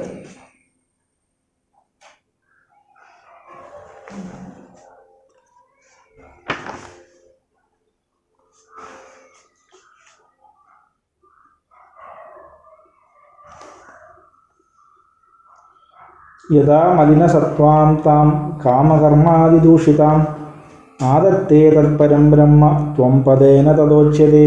ത്വം പദത്തിൻ്റെ അർത്ഥം പറയുകയാണ്. യഥാ മലിനസത്വാം താം കാമകർമാദിദൂഷിതാം ആദത്തേ തത്പരം ബ്രഹ്മ ത്വം പദേന തദോച്യതേ. തൽപരം ബ്രഹ്മ, ആ പരംബ്രഹ്മം, യഥാ കാമകർമാദിദൂഷിതാം മലിനസത്വാം താമാദത്തെ. കാമം കൊണ്ടും കർമ്മം കൊണ്ടും ദുഷിച്ചതും മലിനസത്വത്തോടു കൂടിയതുമായിട്ടുള്ള ആ മായയെ ഉപാധിയായി സ്വീകരിക്കുന്നുവോ തഥാ ത്വം പദേന ഉച്യതേ. അപ്പോൾ ത്വം പദം കൊണ്ട് പറയപ്പെടുന്നു. അപ്പം ജീവനെയാണ് ഇവിടെ പറയുന്നത്. അപ്പം ജീവൻ്റെ ഉപാധി അവിദ്യയാണ്. അപ്പം കാമകർമ്മങ്ങൾ കൊണ്ട് ദുഷിച്ചതും മലിനസത്വത്തോടു കൂടിയതുമായിട്ടുള്ള ഈശ്വരൻ എന്ന് പറയുമ്പം സത്വപ്രധാനം, മലിനസത്വമല്ല. ഈശ്വരൻ്റെ ഉപാധി മലിനസത്വമാണ്, ശുദ്ധസത്വമാണ്. മുമ്പത്തെ പദ്ധതി പറയും ശുദ്ധസത്വം താമുച്ചതെന്ന് പറഞ്ഞു. എന്നാൽ ജീവൻ്റെ ഉപാധി മലിനസത്വമാണ്, ശുദ്ധസത്വ ഗുണമല്ല. അവിടെ രജോ ഗുണവും തമോ ഗുണവും കലർന്നിട്ടുണ്ട്. അപ്പം അങ്ങനെയുള്ള ആ ഉപാധിയെ സ്വീകരിക്കുന്നത് എപ്പോഴാണോ, ആ ചൈതന്യം എപ്പോഴാണ് ആ ഉപാധിയെ സ്വീകരിക്കുന്നത്, അപ്പോൾ അതിനെ ത്വം പദം കൊണ്ട് പറയപ്പെടുന്നു. ജീവൻ, ത്വം പദം കൊണ്ട് ജീവനാണ് അർത്ഥം. ജീവൻ എന്നാണ് ത്വം പദത്തിൻ്റെ വാച്യാർത്ഥം. തത്വമസി മഹാവാക്യത്തിലെ തത്പദം ഈശ്വരനെയും ത്വം പദം ജീവനെയും വാച്യാർത്ഥം കുറിക്കുന്നു. ഇനി ഈ വാക്യാർത്ഥം അതിനെ എന്താണ് ലക്ഷ്യമാക്കുന്നതെന്ന് പറയുന്നു. ഹൃദയീമപിതാം മുക്ത്വാ പരസ്പര വിരോധിനി അഖണ്ഡം സച്ചിദാനന്ദം മഹാവാക്യേന ലക്ഷ്യതേ. ഹൃദയീം അപി താം മുക്ത്വാ പരസ്പര വിരോധിനി അഖണ്ഡം സച്ചിദാനന്ദം മഹാവാക്യേന ലക്ഷ്യതേ.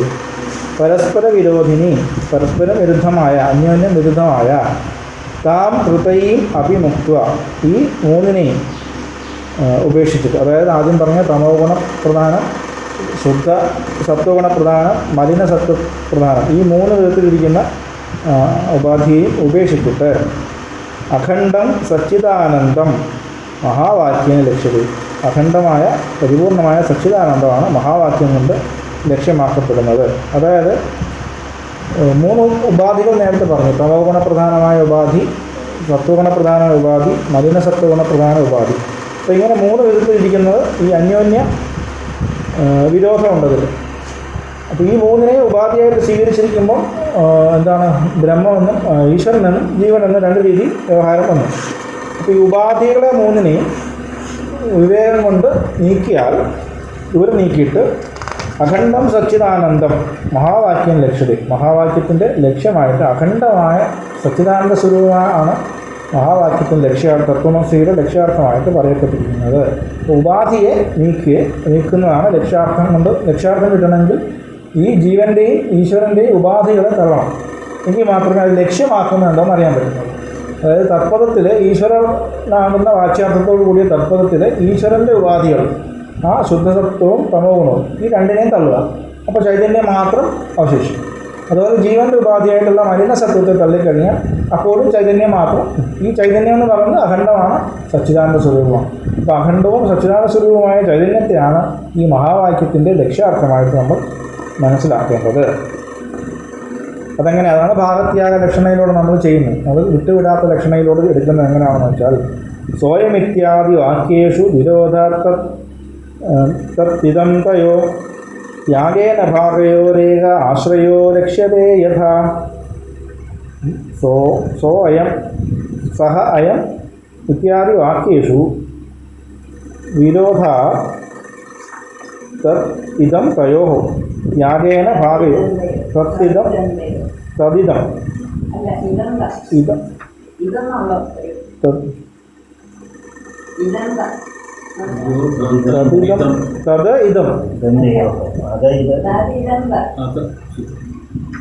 തദിദന്തയോഃ വിരോധാ യാഗേന തദിന്തയോഃ തദിന്തയോഃ യാഗേന ഭാഗയോഃ ഏകഃ ആശ്രയഃ യഥാ ലക്ഷ്യത്തെ യഥാ. അതായത് സഹ അയം ഇത്യാദി വാക്യേഷു, അതായത് അവനാകുന്നു ഇവൻ, സഹായം എന്ന് പറഞ്ഞാൽ അവനാകുന്നു ഇവൻ, ഇങ്ങനെയുള്ള വാക്യങ്ങളിൽ തദിന്തയോഹോ വിരോധം. അപ്പോൾ അത് ഇത് എന്നുള്ളൊരു വിരോധമുണ്ട്.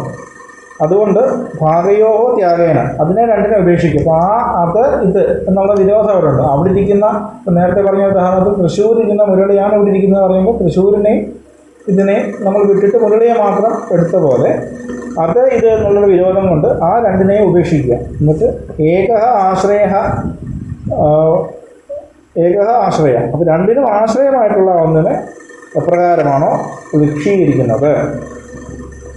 അപ്പോൾ സഹ അയം ഇത്യാദി വാക്യേഷു, ഇപ്പോൾ അവൻ ഇവൻ എന്നുള്ളതിൽ തത് ഇതം എന്നുള്ള ആ വിരോധം ഇരിക്കുന്ന ഭാഗത്തെ മാറ്റിയിട്ട് അവനെ മാത്രം എടുത്തു കഴിഞ്ഞാൽ അത് ഭാഗത്യാഗ ലക്ഷണം കൊണ്ടാണ് എൻ്റെ അർത്ഥത്തെ മനസ്സിലാക്കുന്നത്. അപ്പോൾ ഈ എങ്ങനെയാണോ സ്വയം ഇപ്പോൾ സ്വയം ദേവദത്ത പൊതുവെ പറയുന്ന ഉദാഹരണമാണ്. ഇവനാണ് ദേവദത്തൻ എന്ന് പറയുമ്പോൾ അത് ഇത് എന്നുള്ളതിനെ മാറ്റി ദേവദത്തനെ മാത്രം എടുക്കുന്നത് പോലെ മായാവിദ്യയെ വിഹായേവ ഉപാധി പരജീവയോ അഖണ്ഡം സച്ചിദാനന്ദം പരബ്രഹ്മൈവ ലക്ഷ്യതേ. അപ്പം മായാവിദ്യയെ വിഹായ ഏവം ഉപാധി പരജീവയോ അഖണ്ഡം സച്ചിദാനന്ദം പരം ബ്രഹ്മ ഏവ ലക്ഷ്യതേ. ഏവം പരജീവയോ. അപ്പോൾ ഇങ്ങനെ ഇപ്രകാരം എങ്ങനെയാണോ സ്വയം ദേവദത്ത ഈ എന്ന് നേരത്തെ പറഞ്ഞ ഇവനാണ് ദേവദത്തൻ, അവനാകുന്നു ഇവൻ എന്ന് പറയുന്നതിലെ ഉപാധികളെ രണ്ട് അത് ഇത് എന്നതിനെ തള്ളിയിട്ട് അവനെ മാത്രം എടുക്കുന്നത് പോലെ പരജീവയോഹോ. അപ്പോൾ പരൻ്റെയും ജീവൻ്റെയും ഈശ്വരൻ്റെയും ജീവൻ്റെയും ഉപാധി മായാവിദ്യ. ഇപ്പം രണ്ടിൻ്റെയും ഈശ്വരൻ്റെയും ജീവൻ്റെയും ഉപാധികളായിട്ടുള്ള മായയെയും അവിദ്യയെയും വിഹായ തള്ളിയിട്ട് അഖണ്ഡം സച്ചിദാനന്ദം പരബ്രഹ്മ ഏവ ലക്ഷ്യത. അപ്പോൾ അഖണ്ഡമായും സച്ചിദാനന്ദമായിരിക്കുന്ന പരബ്രഹ്മത്തെ ലക്ഷ്യാർത്ഥമായിട്ട് കാണുന്നു. അതായത് ഈശ്വരൻ എന്നുള്ളത് തത്പദവും ജീവൻ എന്നുള്ളത് തൊമ്പദത്തിൻ്റെയും വാച്യാർത്ഥമെന്ന് പറഞ്ഞു. അതിൽ ഈശ്വരൻ്റെ ഉപാധിയായിട്ടുള്ള മായയെയും ജീവൻ്റെ ഉപാധിയായിട്ടുള്ള അവിദ്യയെയും തള്ളിയിട്ട് ആ ചൈതന്യത്തെ മാത്രം എടുത്തു കഴിഞ്ഞാൽ ആ അഖണ്ഡവും സച്ചിദാനന്ദവുമായിട്ടുള്ള ചൈതന്യം പരബ്രഹ്മം തന്നെ എന്ന് ആണ് അതിൻ്റെ തത്വമസി മഹാവാക്യം കൊണ്ട് ലക്ഷ്യമാക്കുന്നത് എന്ന് അറിയണം.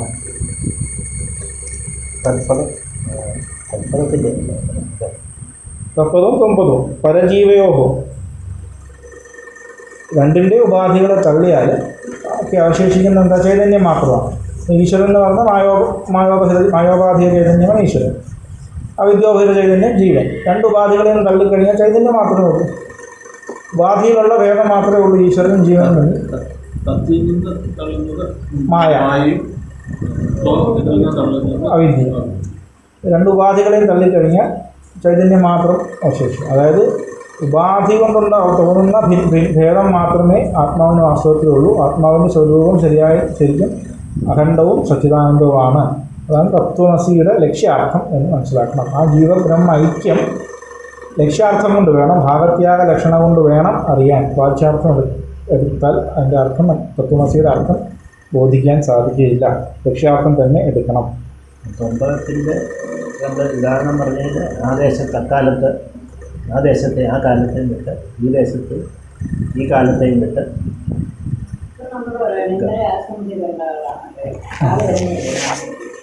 ആ ദേശവും ആ കാലത്തെയും വിടുക, ഈ ദേശത്തെ ഈ കാലത്തെയും വിടുക.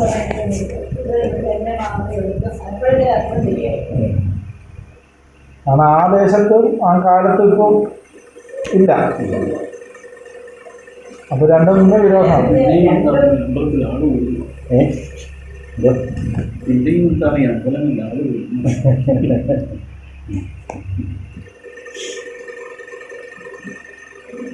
ഇതുകൊണ്ട് പറയാൻ വന്നു.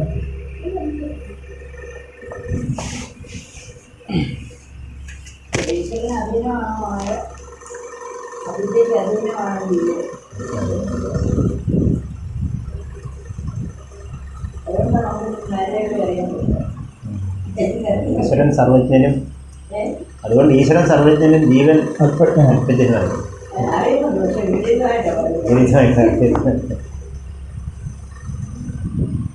അപ്പോൾ ഒരു പൂർവപക്ഷം ചോദിക്കുകയാണ്. സവികൽപ്പസ്യ ലക്ഷ്യത്വേ ലക്ഷ്യസ്യ സ്യാദവസ്തുത നിർവികൽപ്പസ്യ ലക്ഷ്യത്വം ന ദൃഷ്ടം ന സംഭവി. സവികൽപ്പസ്യ ലക്ഷ്യത്വേ ലക്ഷ്യസ്യ സ്യാദ് അവസ്തുത നിർവികൽപ്പസ്യ ലക്ഷ്യത്വം ന ദൃഷ്ടം ന ച സംഭവി. അതായത് സവികൽപ്പസ്യ ലക്ഷ്യത്വേ വികല്പത്തോടു കൂടിയ ബ്രഹ്മത്തിനാണ് ലക്ഷ്യത്വം ഉണ്ടാകുന്നത്. അപ്പോൾ വികല്പത്തോടു കൂടിയ എന്ന് പറയുമ്പോൾ വികല്പം രാവിലെ നമ്മൾ പഠിച്ചു, ഉറപ്പിച്ചിട്ടില്ല, സംശയം ഉണ്ട്. അപ്പോൾ ആ വികല്പത്തോട് സവികല്പ ബ്രഹ്മമാണ് ലക്ഷ്യമെങ്കിൽ ലക്ഷ്യം മിഥ്യയാണെന്ന് പറയുന്നത്. ലക്ഷ്യത്തിന് മിഥ്യാത്വം സംഭവിക്കും. ലക്ഷ്യസ്യ അവസ്തുതാസ്യ ലക്ഷ്യം അവസ്തുതയാണ്, മിഥ്യയാണെന്ന് പറയേണ്ടി വരും. ഈ പറയുന്ന ബ്രഹ്മം സവികല്പമാണെങ്കിൽ ലക്ഷ്യമാക്കുന്ന ബ്രഹ്മം സവികല്പമാണെങ്കിൽ അതിന് മിഥ്യാത്വം ഉണ്ടാവും.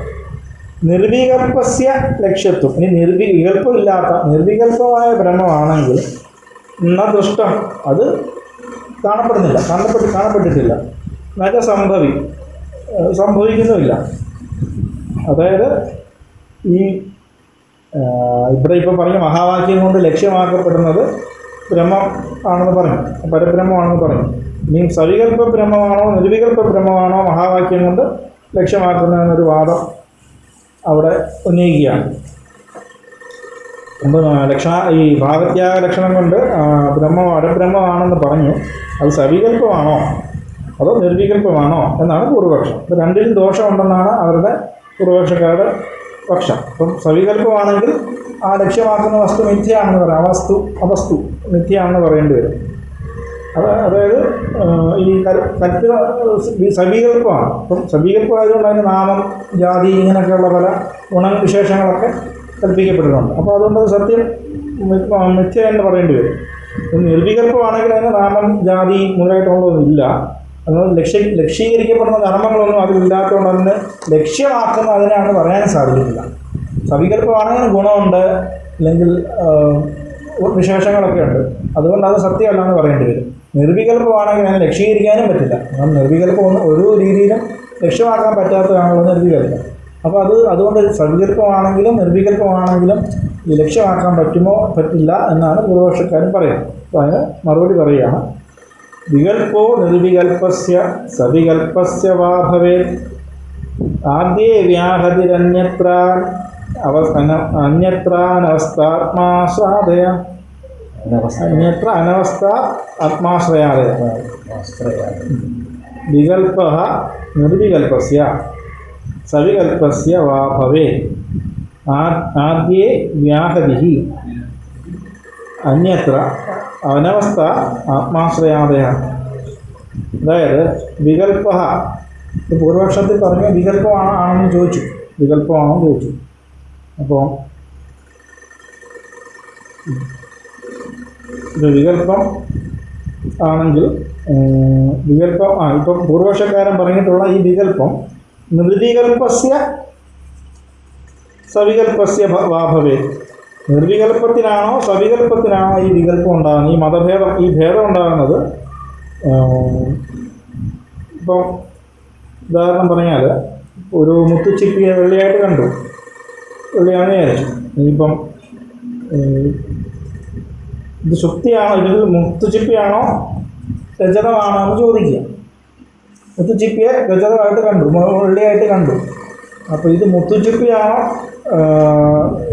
വെള്ളിയാണോ എന്ന് ചോദിച്ചാൽ എന്തിനെക്കുറിച്ചാണ് ചോദിക്കുന്നത്? മുത്തുച്ചിപ്പിയെക്കുറിച്ചാണോ ചോദിക്കുന്നത്, വെള്ളിയെക്കുറിച്ചാണോ ചോദിക്കുന്നത് എന്നൊരു ചോദ്യമുണ്ടല്ലോ. അപ്പോൾ ഏതിനെക്കുറിച്ചാണ് നിങ്ങൾ വികല്പമാണോ നിർവികല്പമാണോ ചോദിക്കുന്നത്? സവികല്പത്തെക്കുറിച്ചാണോ നിർവികല്പത്തെക്കുറിച്ചാണോ നിങ്ങൾ ചോദിക്കുന്നത്?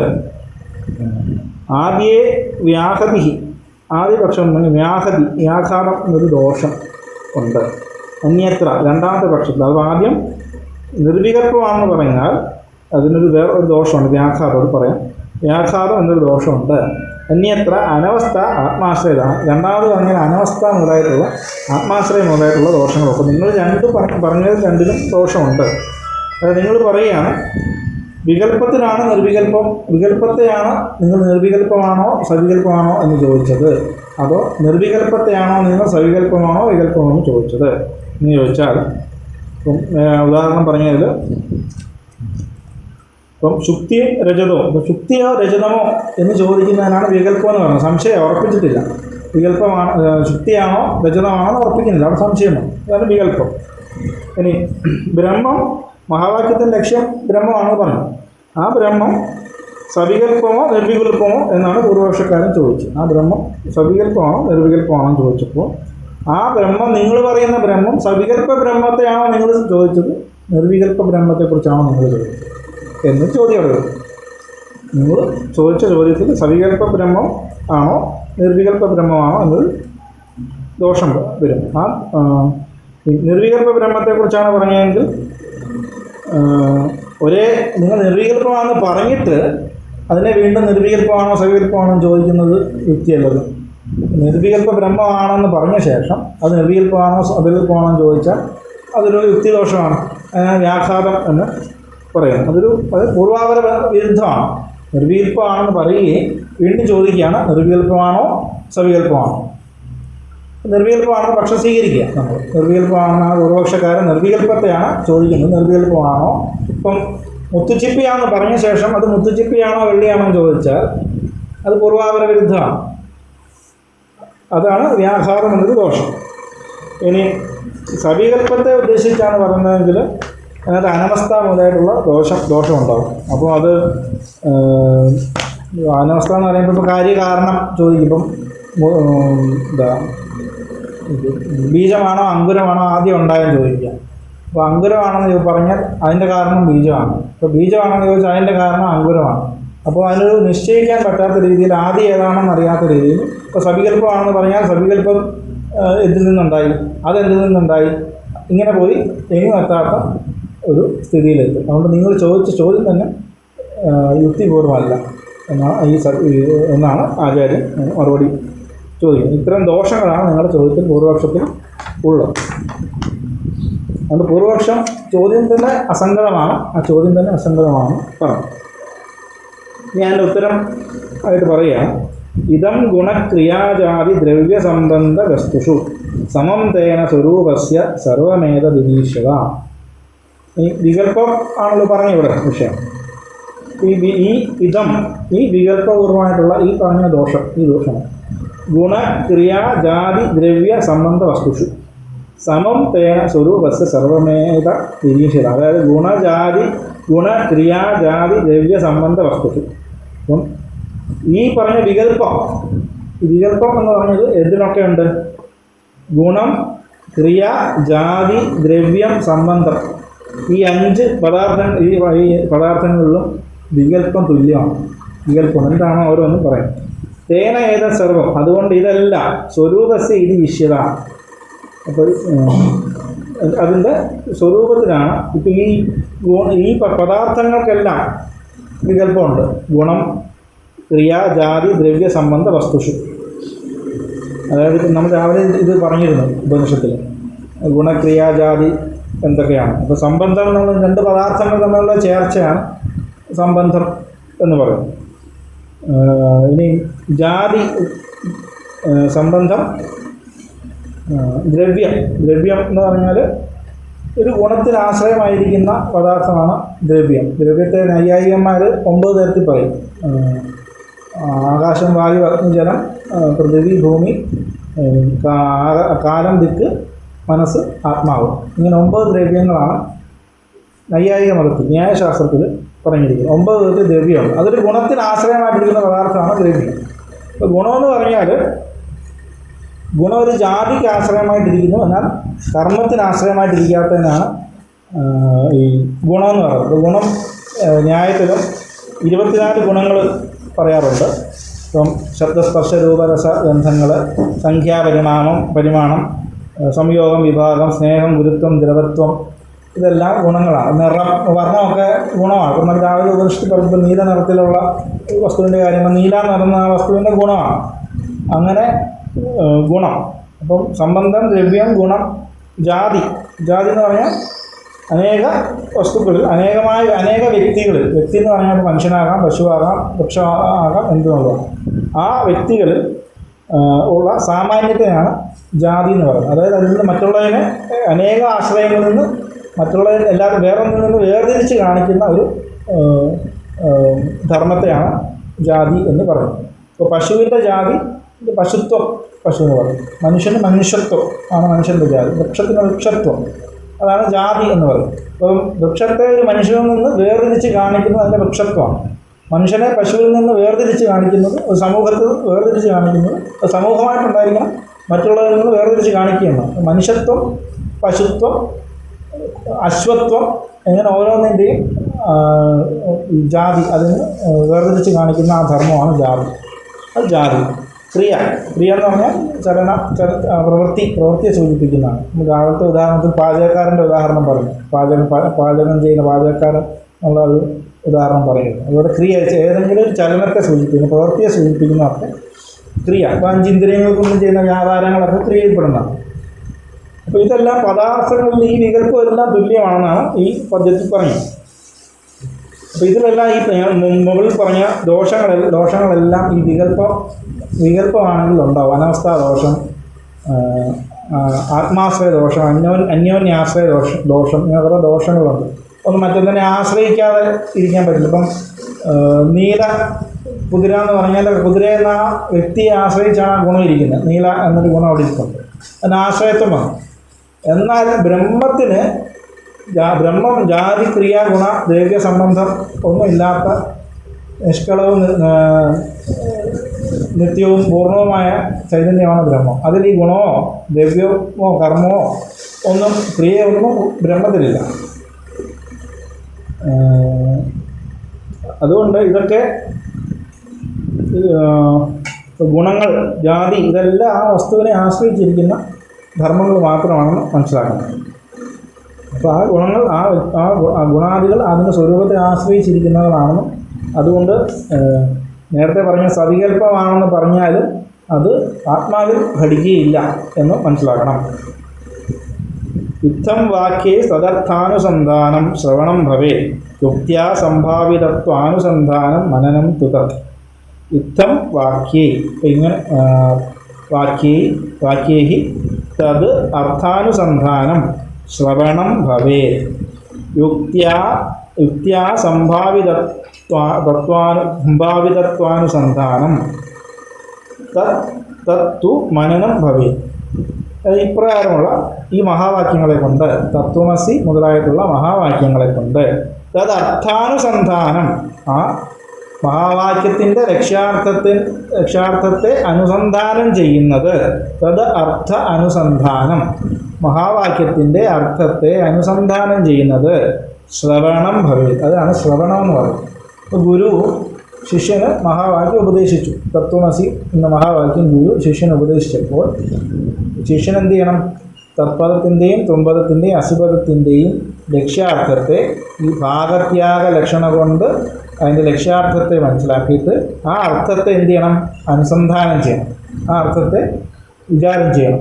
അങ്ങനെയുള്ള അനുസന്ധാനം ചെയ്യുന്ന ഗുരുവിൽ നിന്ന് ശ്രവിച്ചിട്ട് അതിൻ്റെ അർത്ഥത്തെ അനുസന്ധാനം ചെയ്യുന്നതിനാണ് ശ്രവണം എന്ന് പറയുന്നത്. ഗുരുവിൽ നിന്ന് മഹാവാക്യം ശ്രവിച്ച് അതിൻ്റെ അർത്ഥത്തെ അനുസന്ധാനം ചെയ്യുന്നതാണ് ശ്രവണം എന്ന് പറയുന്നത്. ഇനി അങ്ങനെ ശ്രവിച്ച ആ മഹാവാക്യത്തിൻ്റെ അർത്ഥത്തെ യുക്ത്യാ സംഭവിതത്വാനുസന്ധാനം തത്തു മനനം ഭവേ. ഇനി ഈ യുക്തി കൊണ്ട് ഈ പറഞ്ഞ അർത്ഥം യഥാർത്ഥത്തിൽ സംഭവിക്കുന്നതാണോ എന്ന് യുക്തിപൂർവ്വം നിരൂപണം ചെയ്യുന്നതിനാണ് മനനം. ഇപ്പോൾ തത്വമസിയുടെ അർത്ഥം ഉപാധികൾ, ഈശ്വരൻ്റെയും ജീവൻ്റെയും ഉപാധികളെയെല്ലാം തള്ളി കേവല ചൈതന്യമാണ് അതിൻ്റെ ലക്ഷ്യാർത്ഥമെന്ന് വിചാരം ചെയ്യും. ശ്രവണം ചെയ്യുമ്പോൾ, അനുസന്ധാനം ചെയ്യുമ്പോൾ ആ ശരിയായ യുക്തി കൊണ്ട് ഇത് തന്നെയാണോ അതിൻ്റെ അർത്ഥമെന്ന് നിരൂപണം ചെയ്ത് ബോധിക്കുന്നതിന് മനസ്സിലാക്കുന്നതിനാണ് മനനം എന്ന് പറയുന്നത്. ശ്രവണം, മനനം.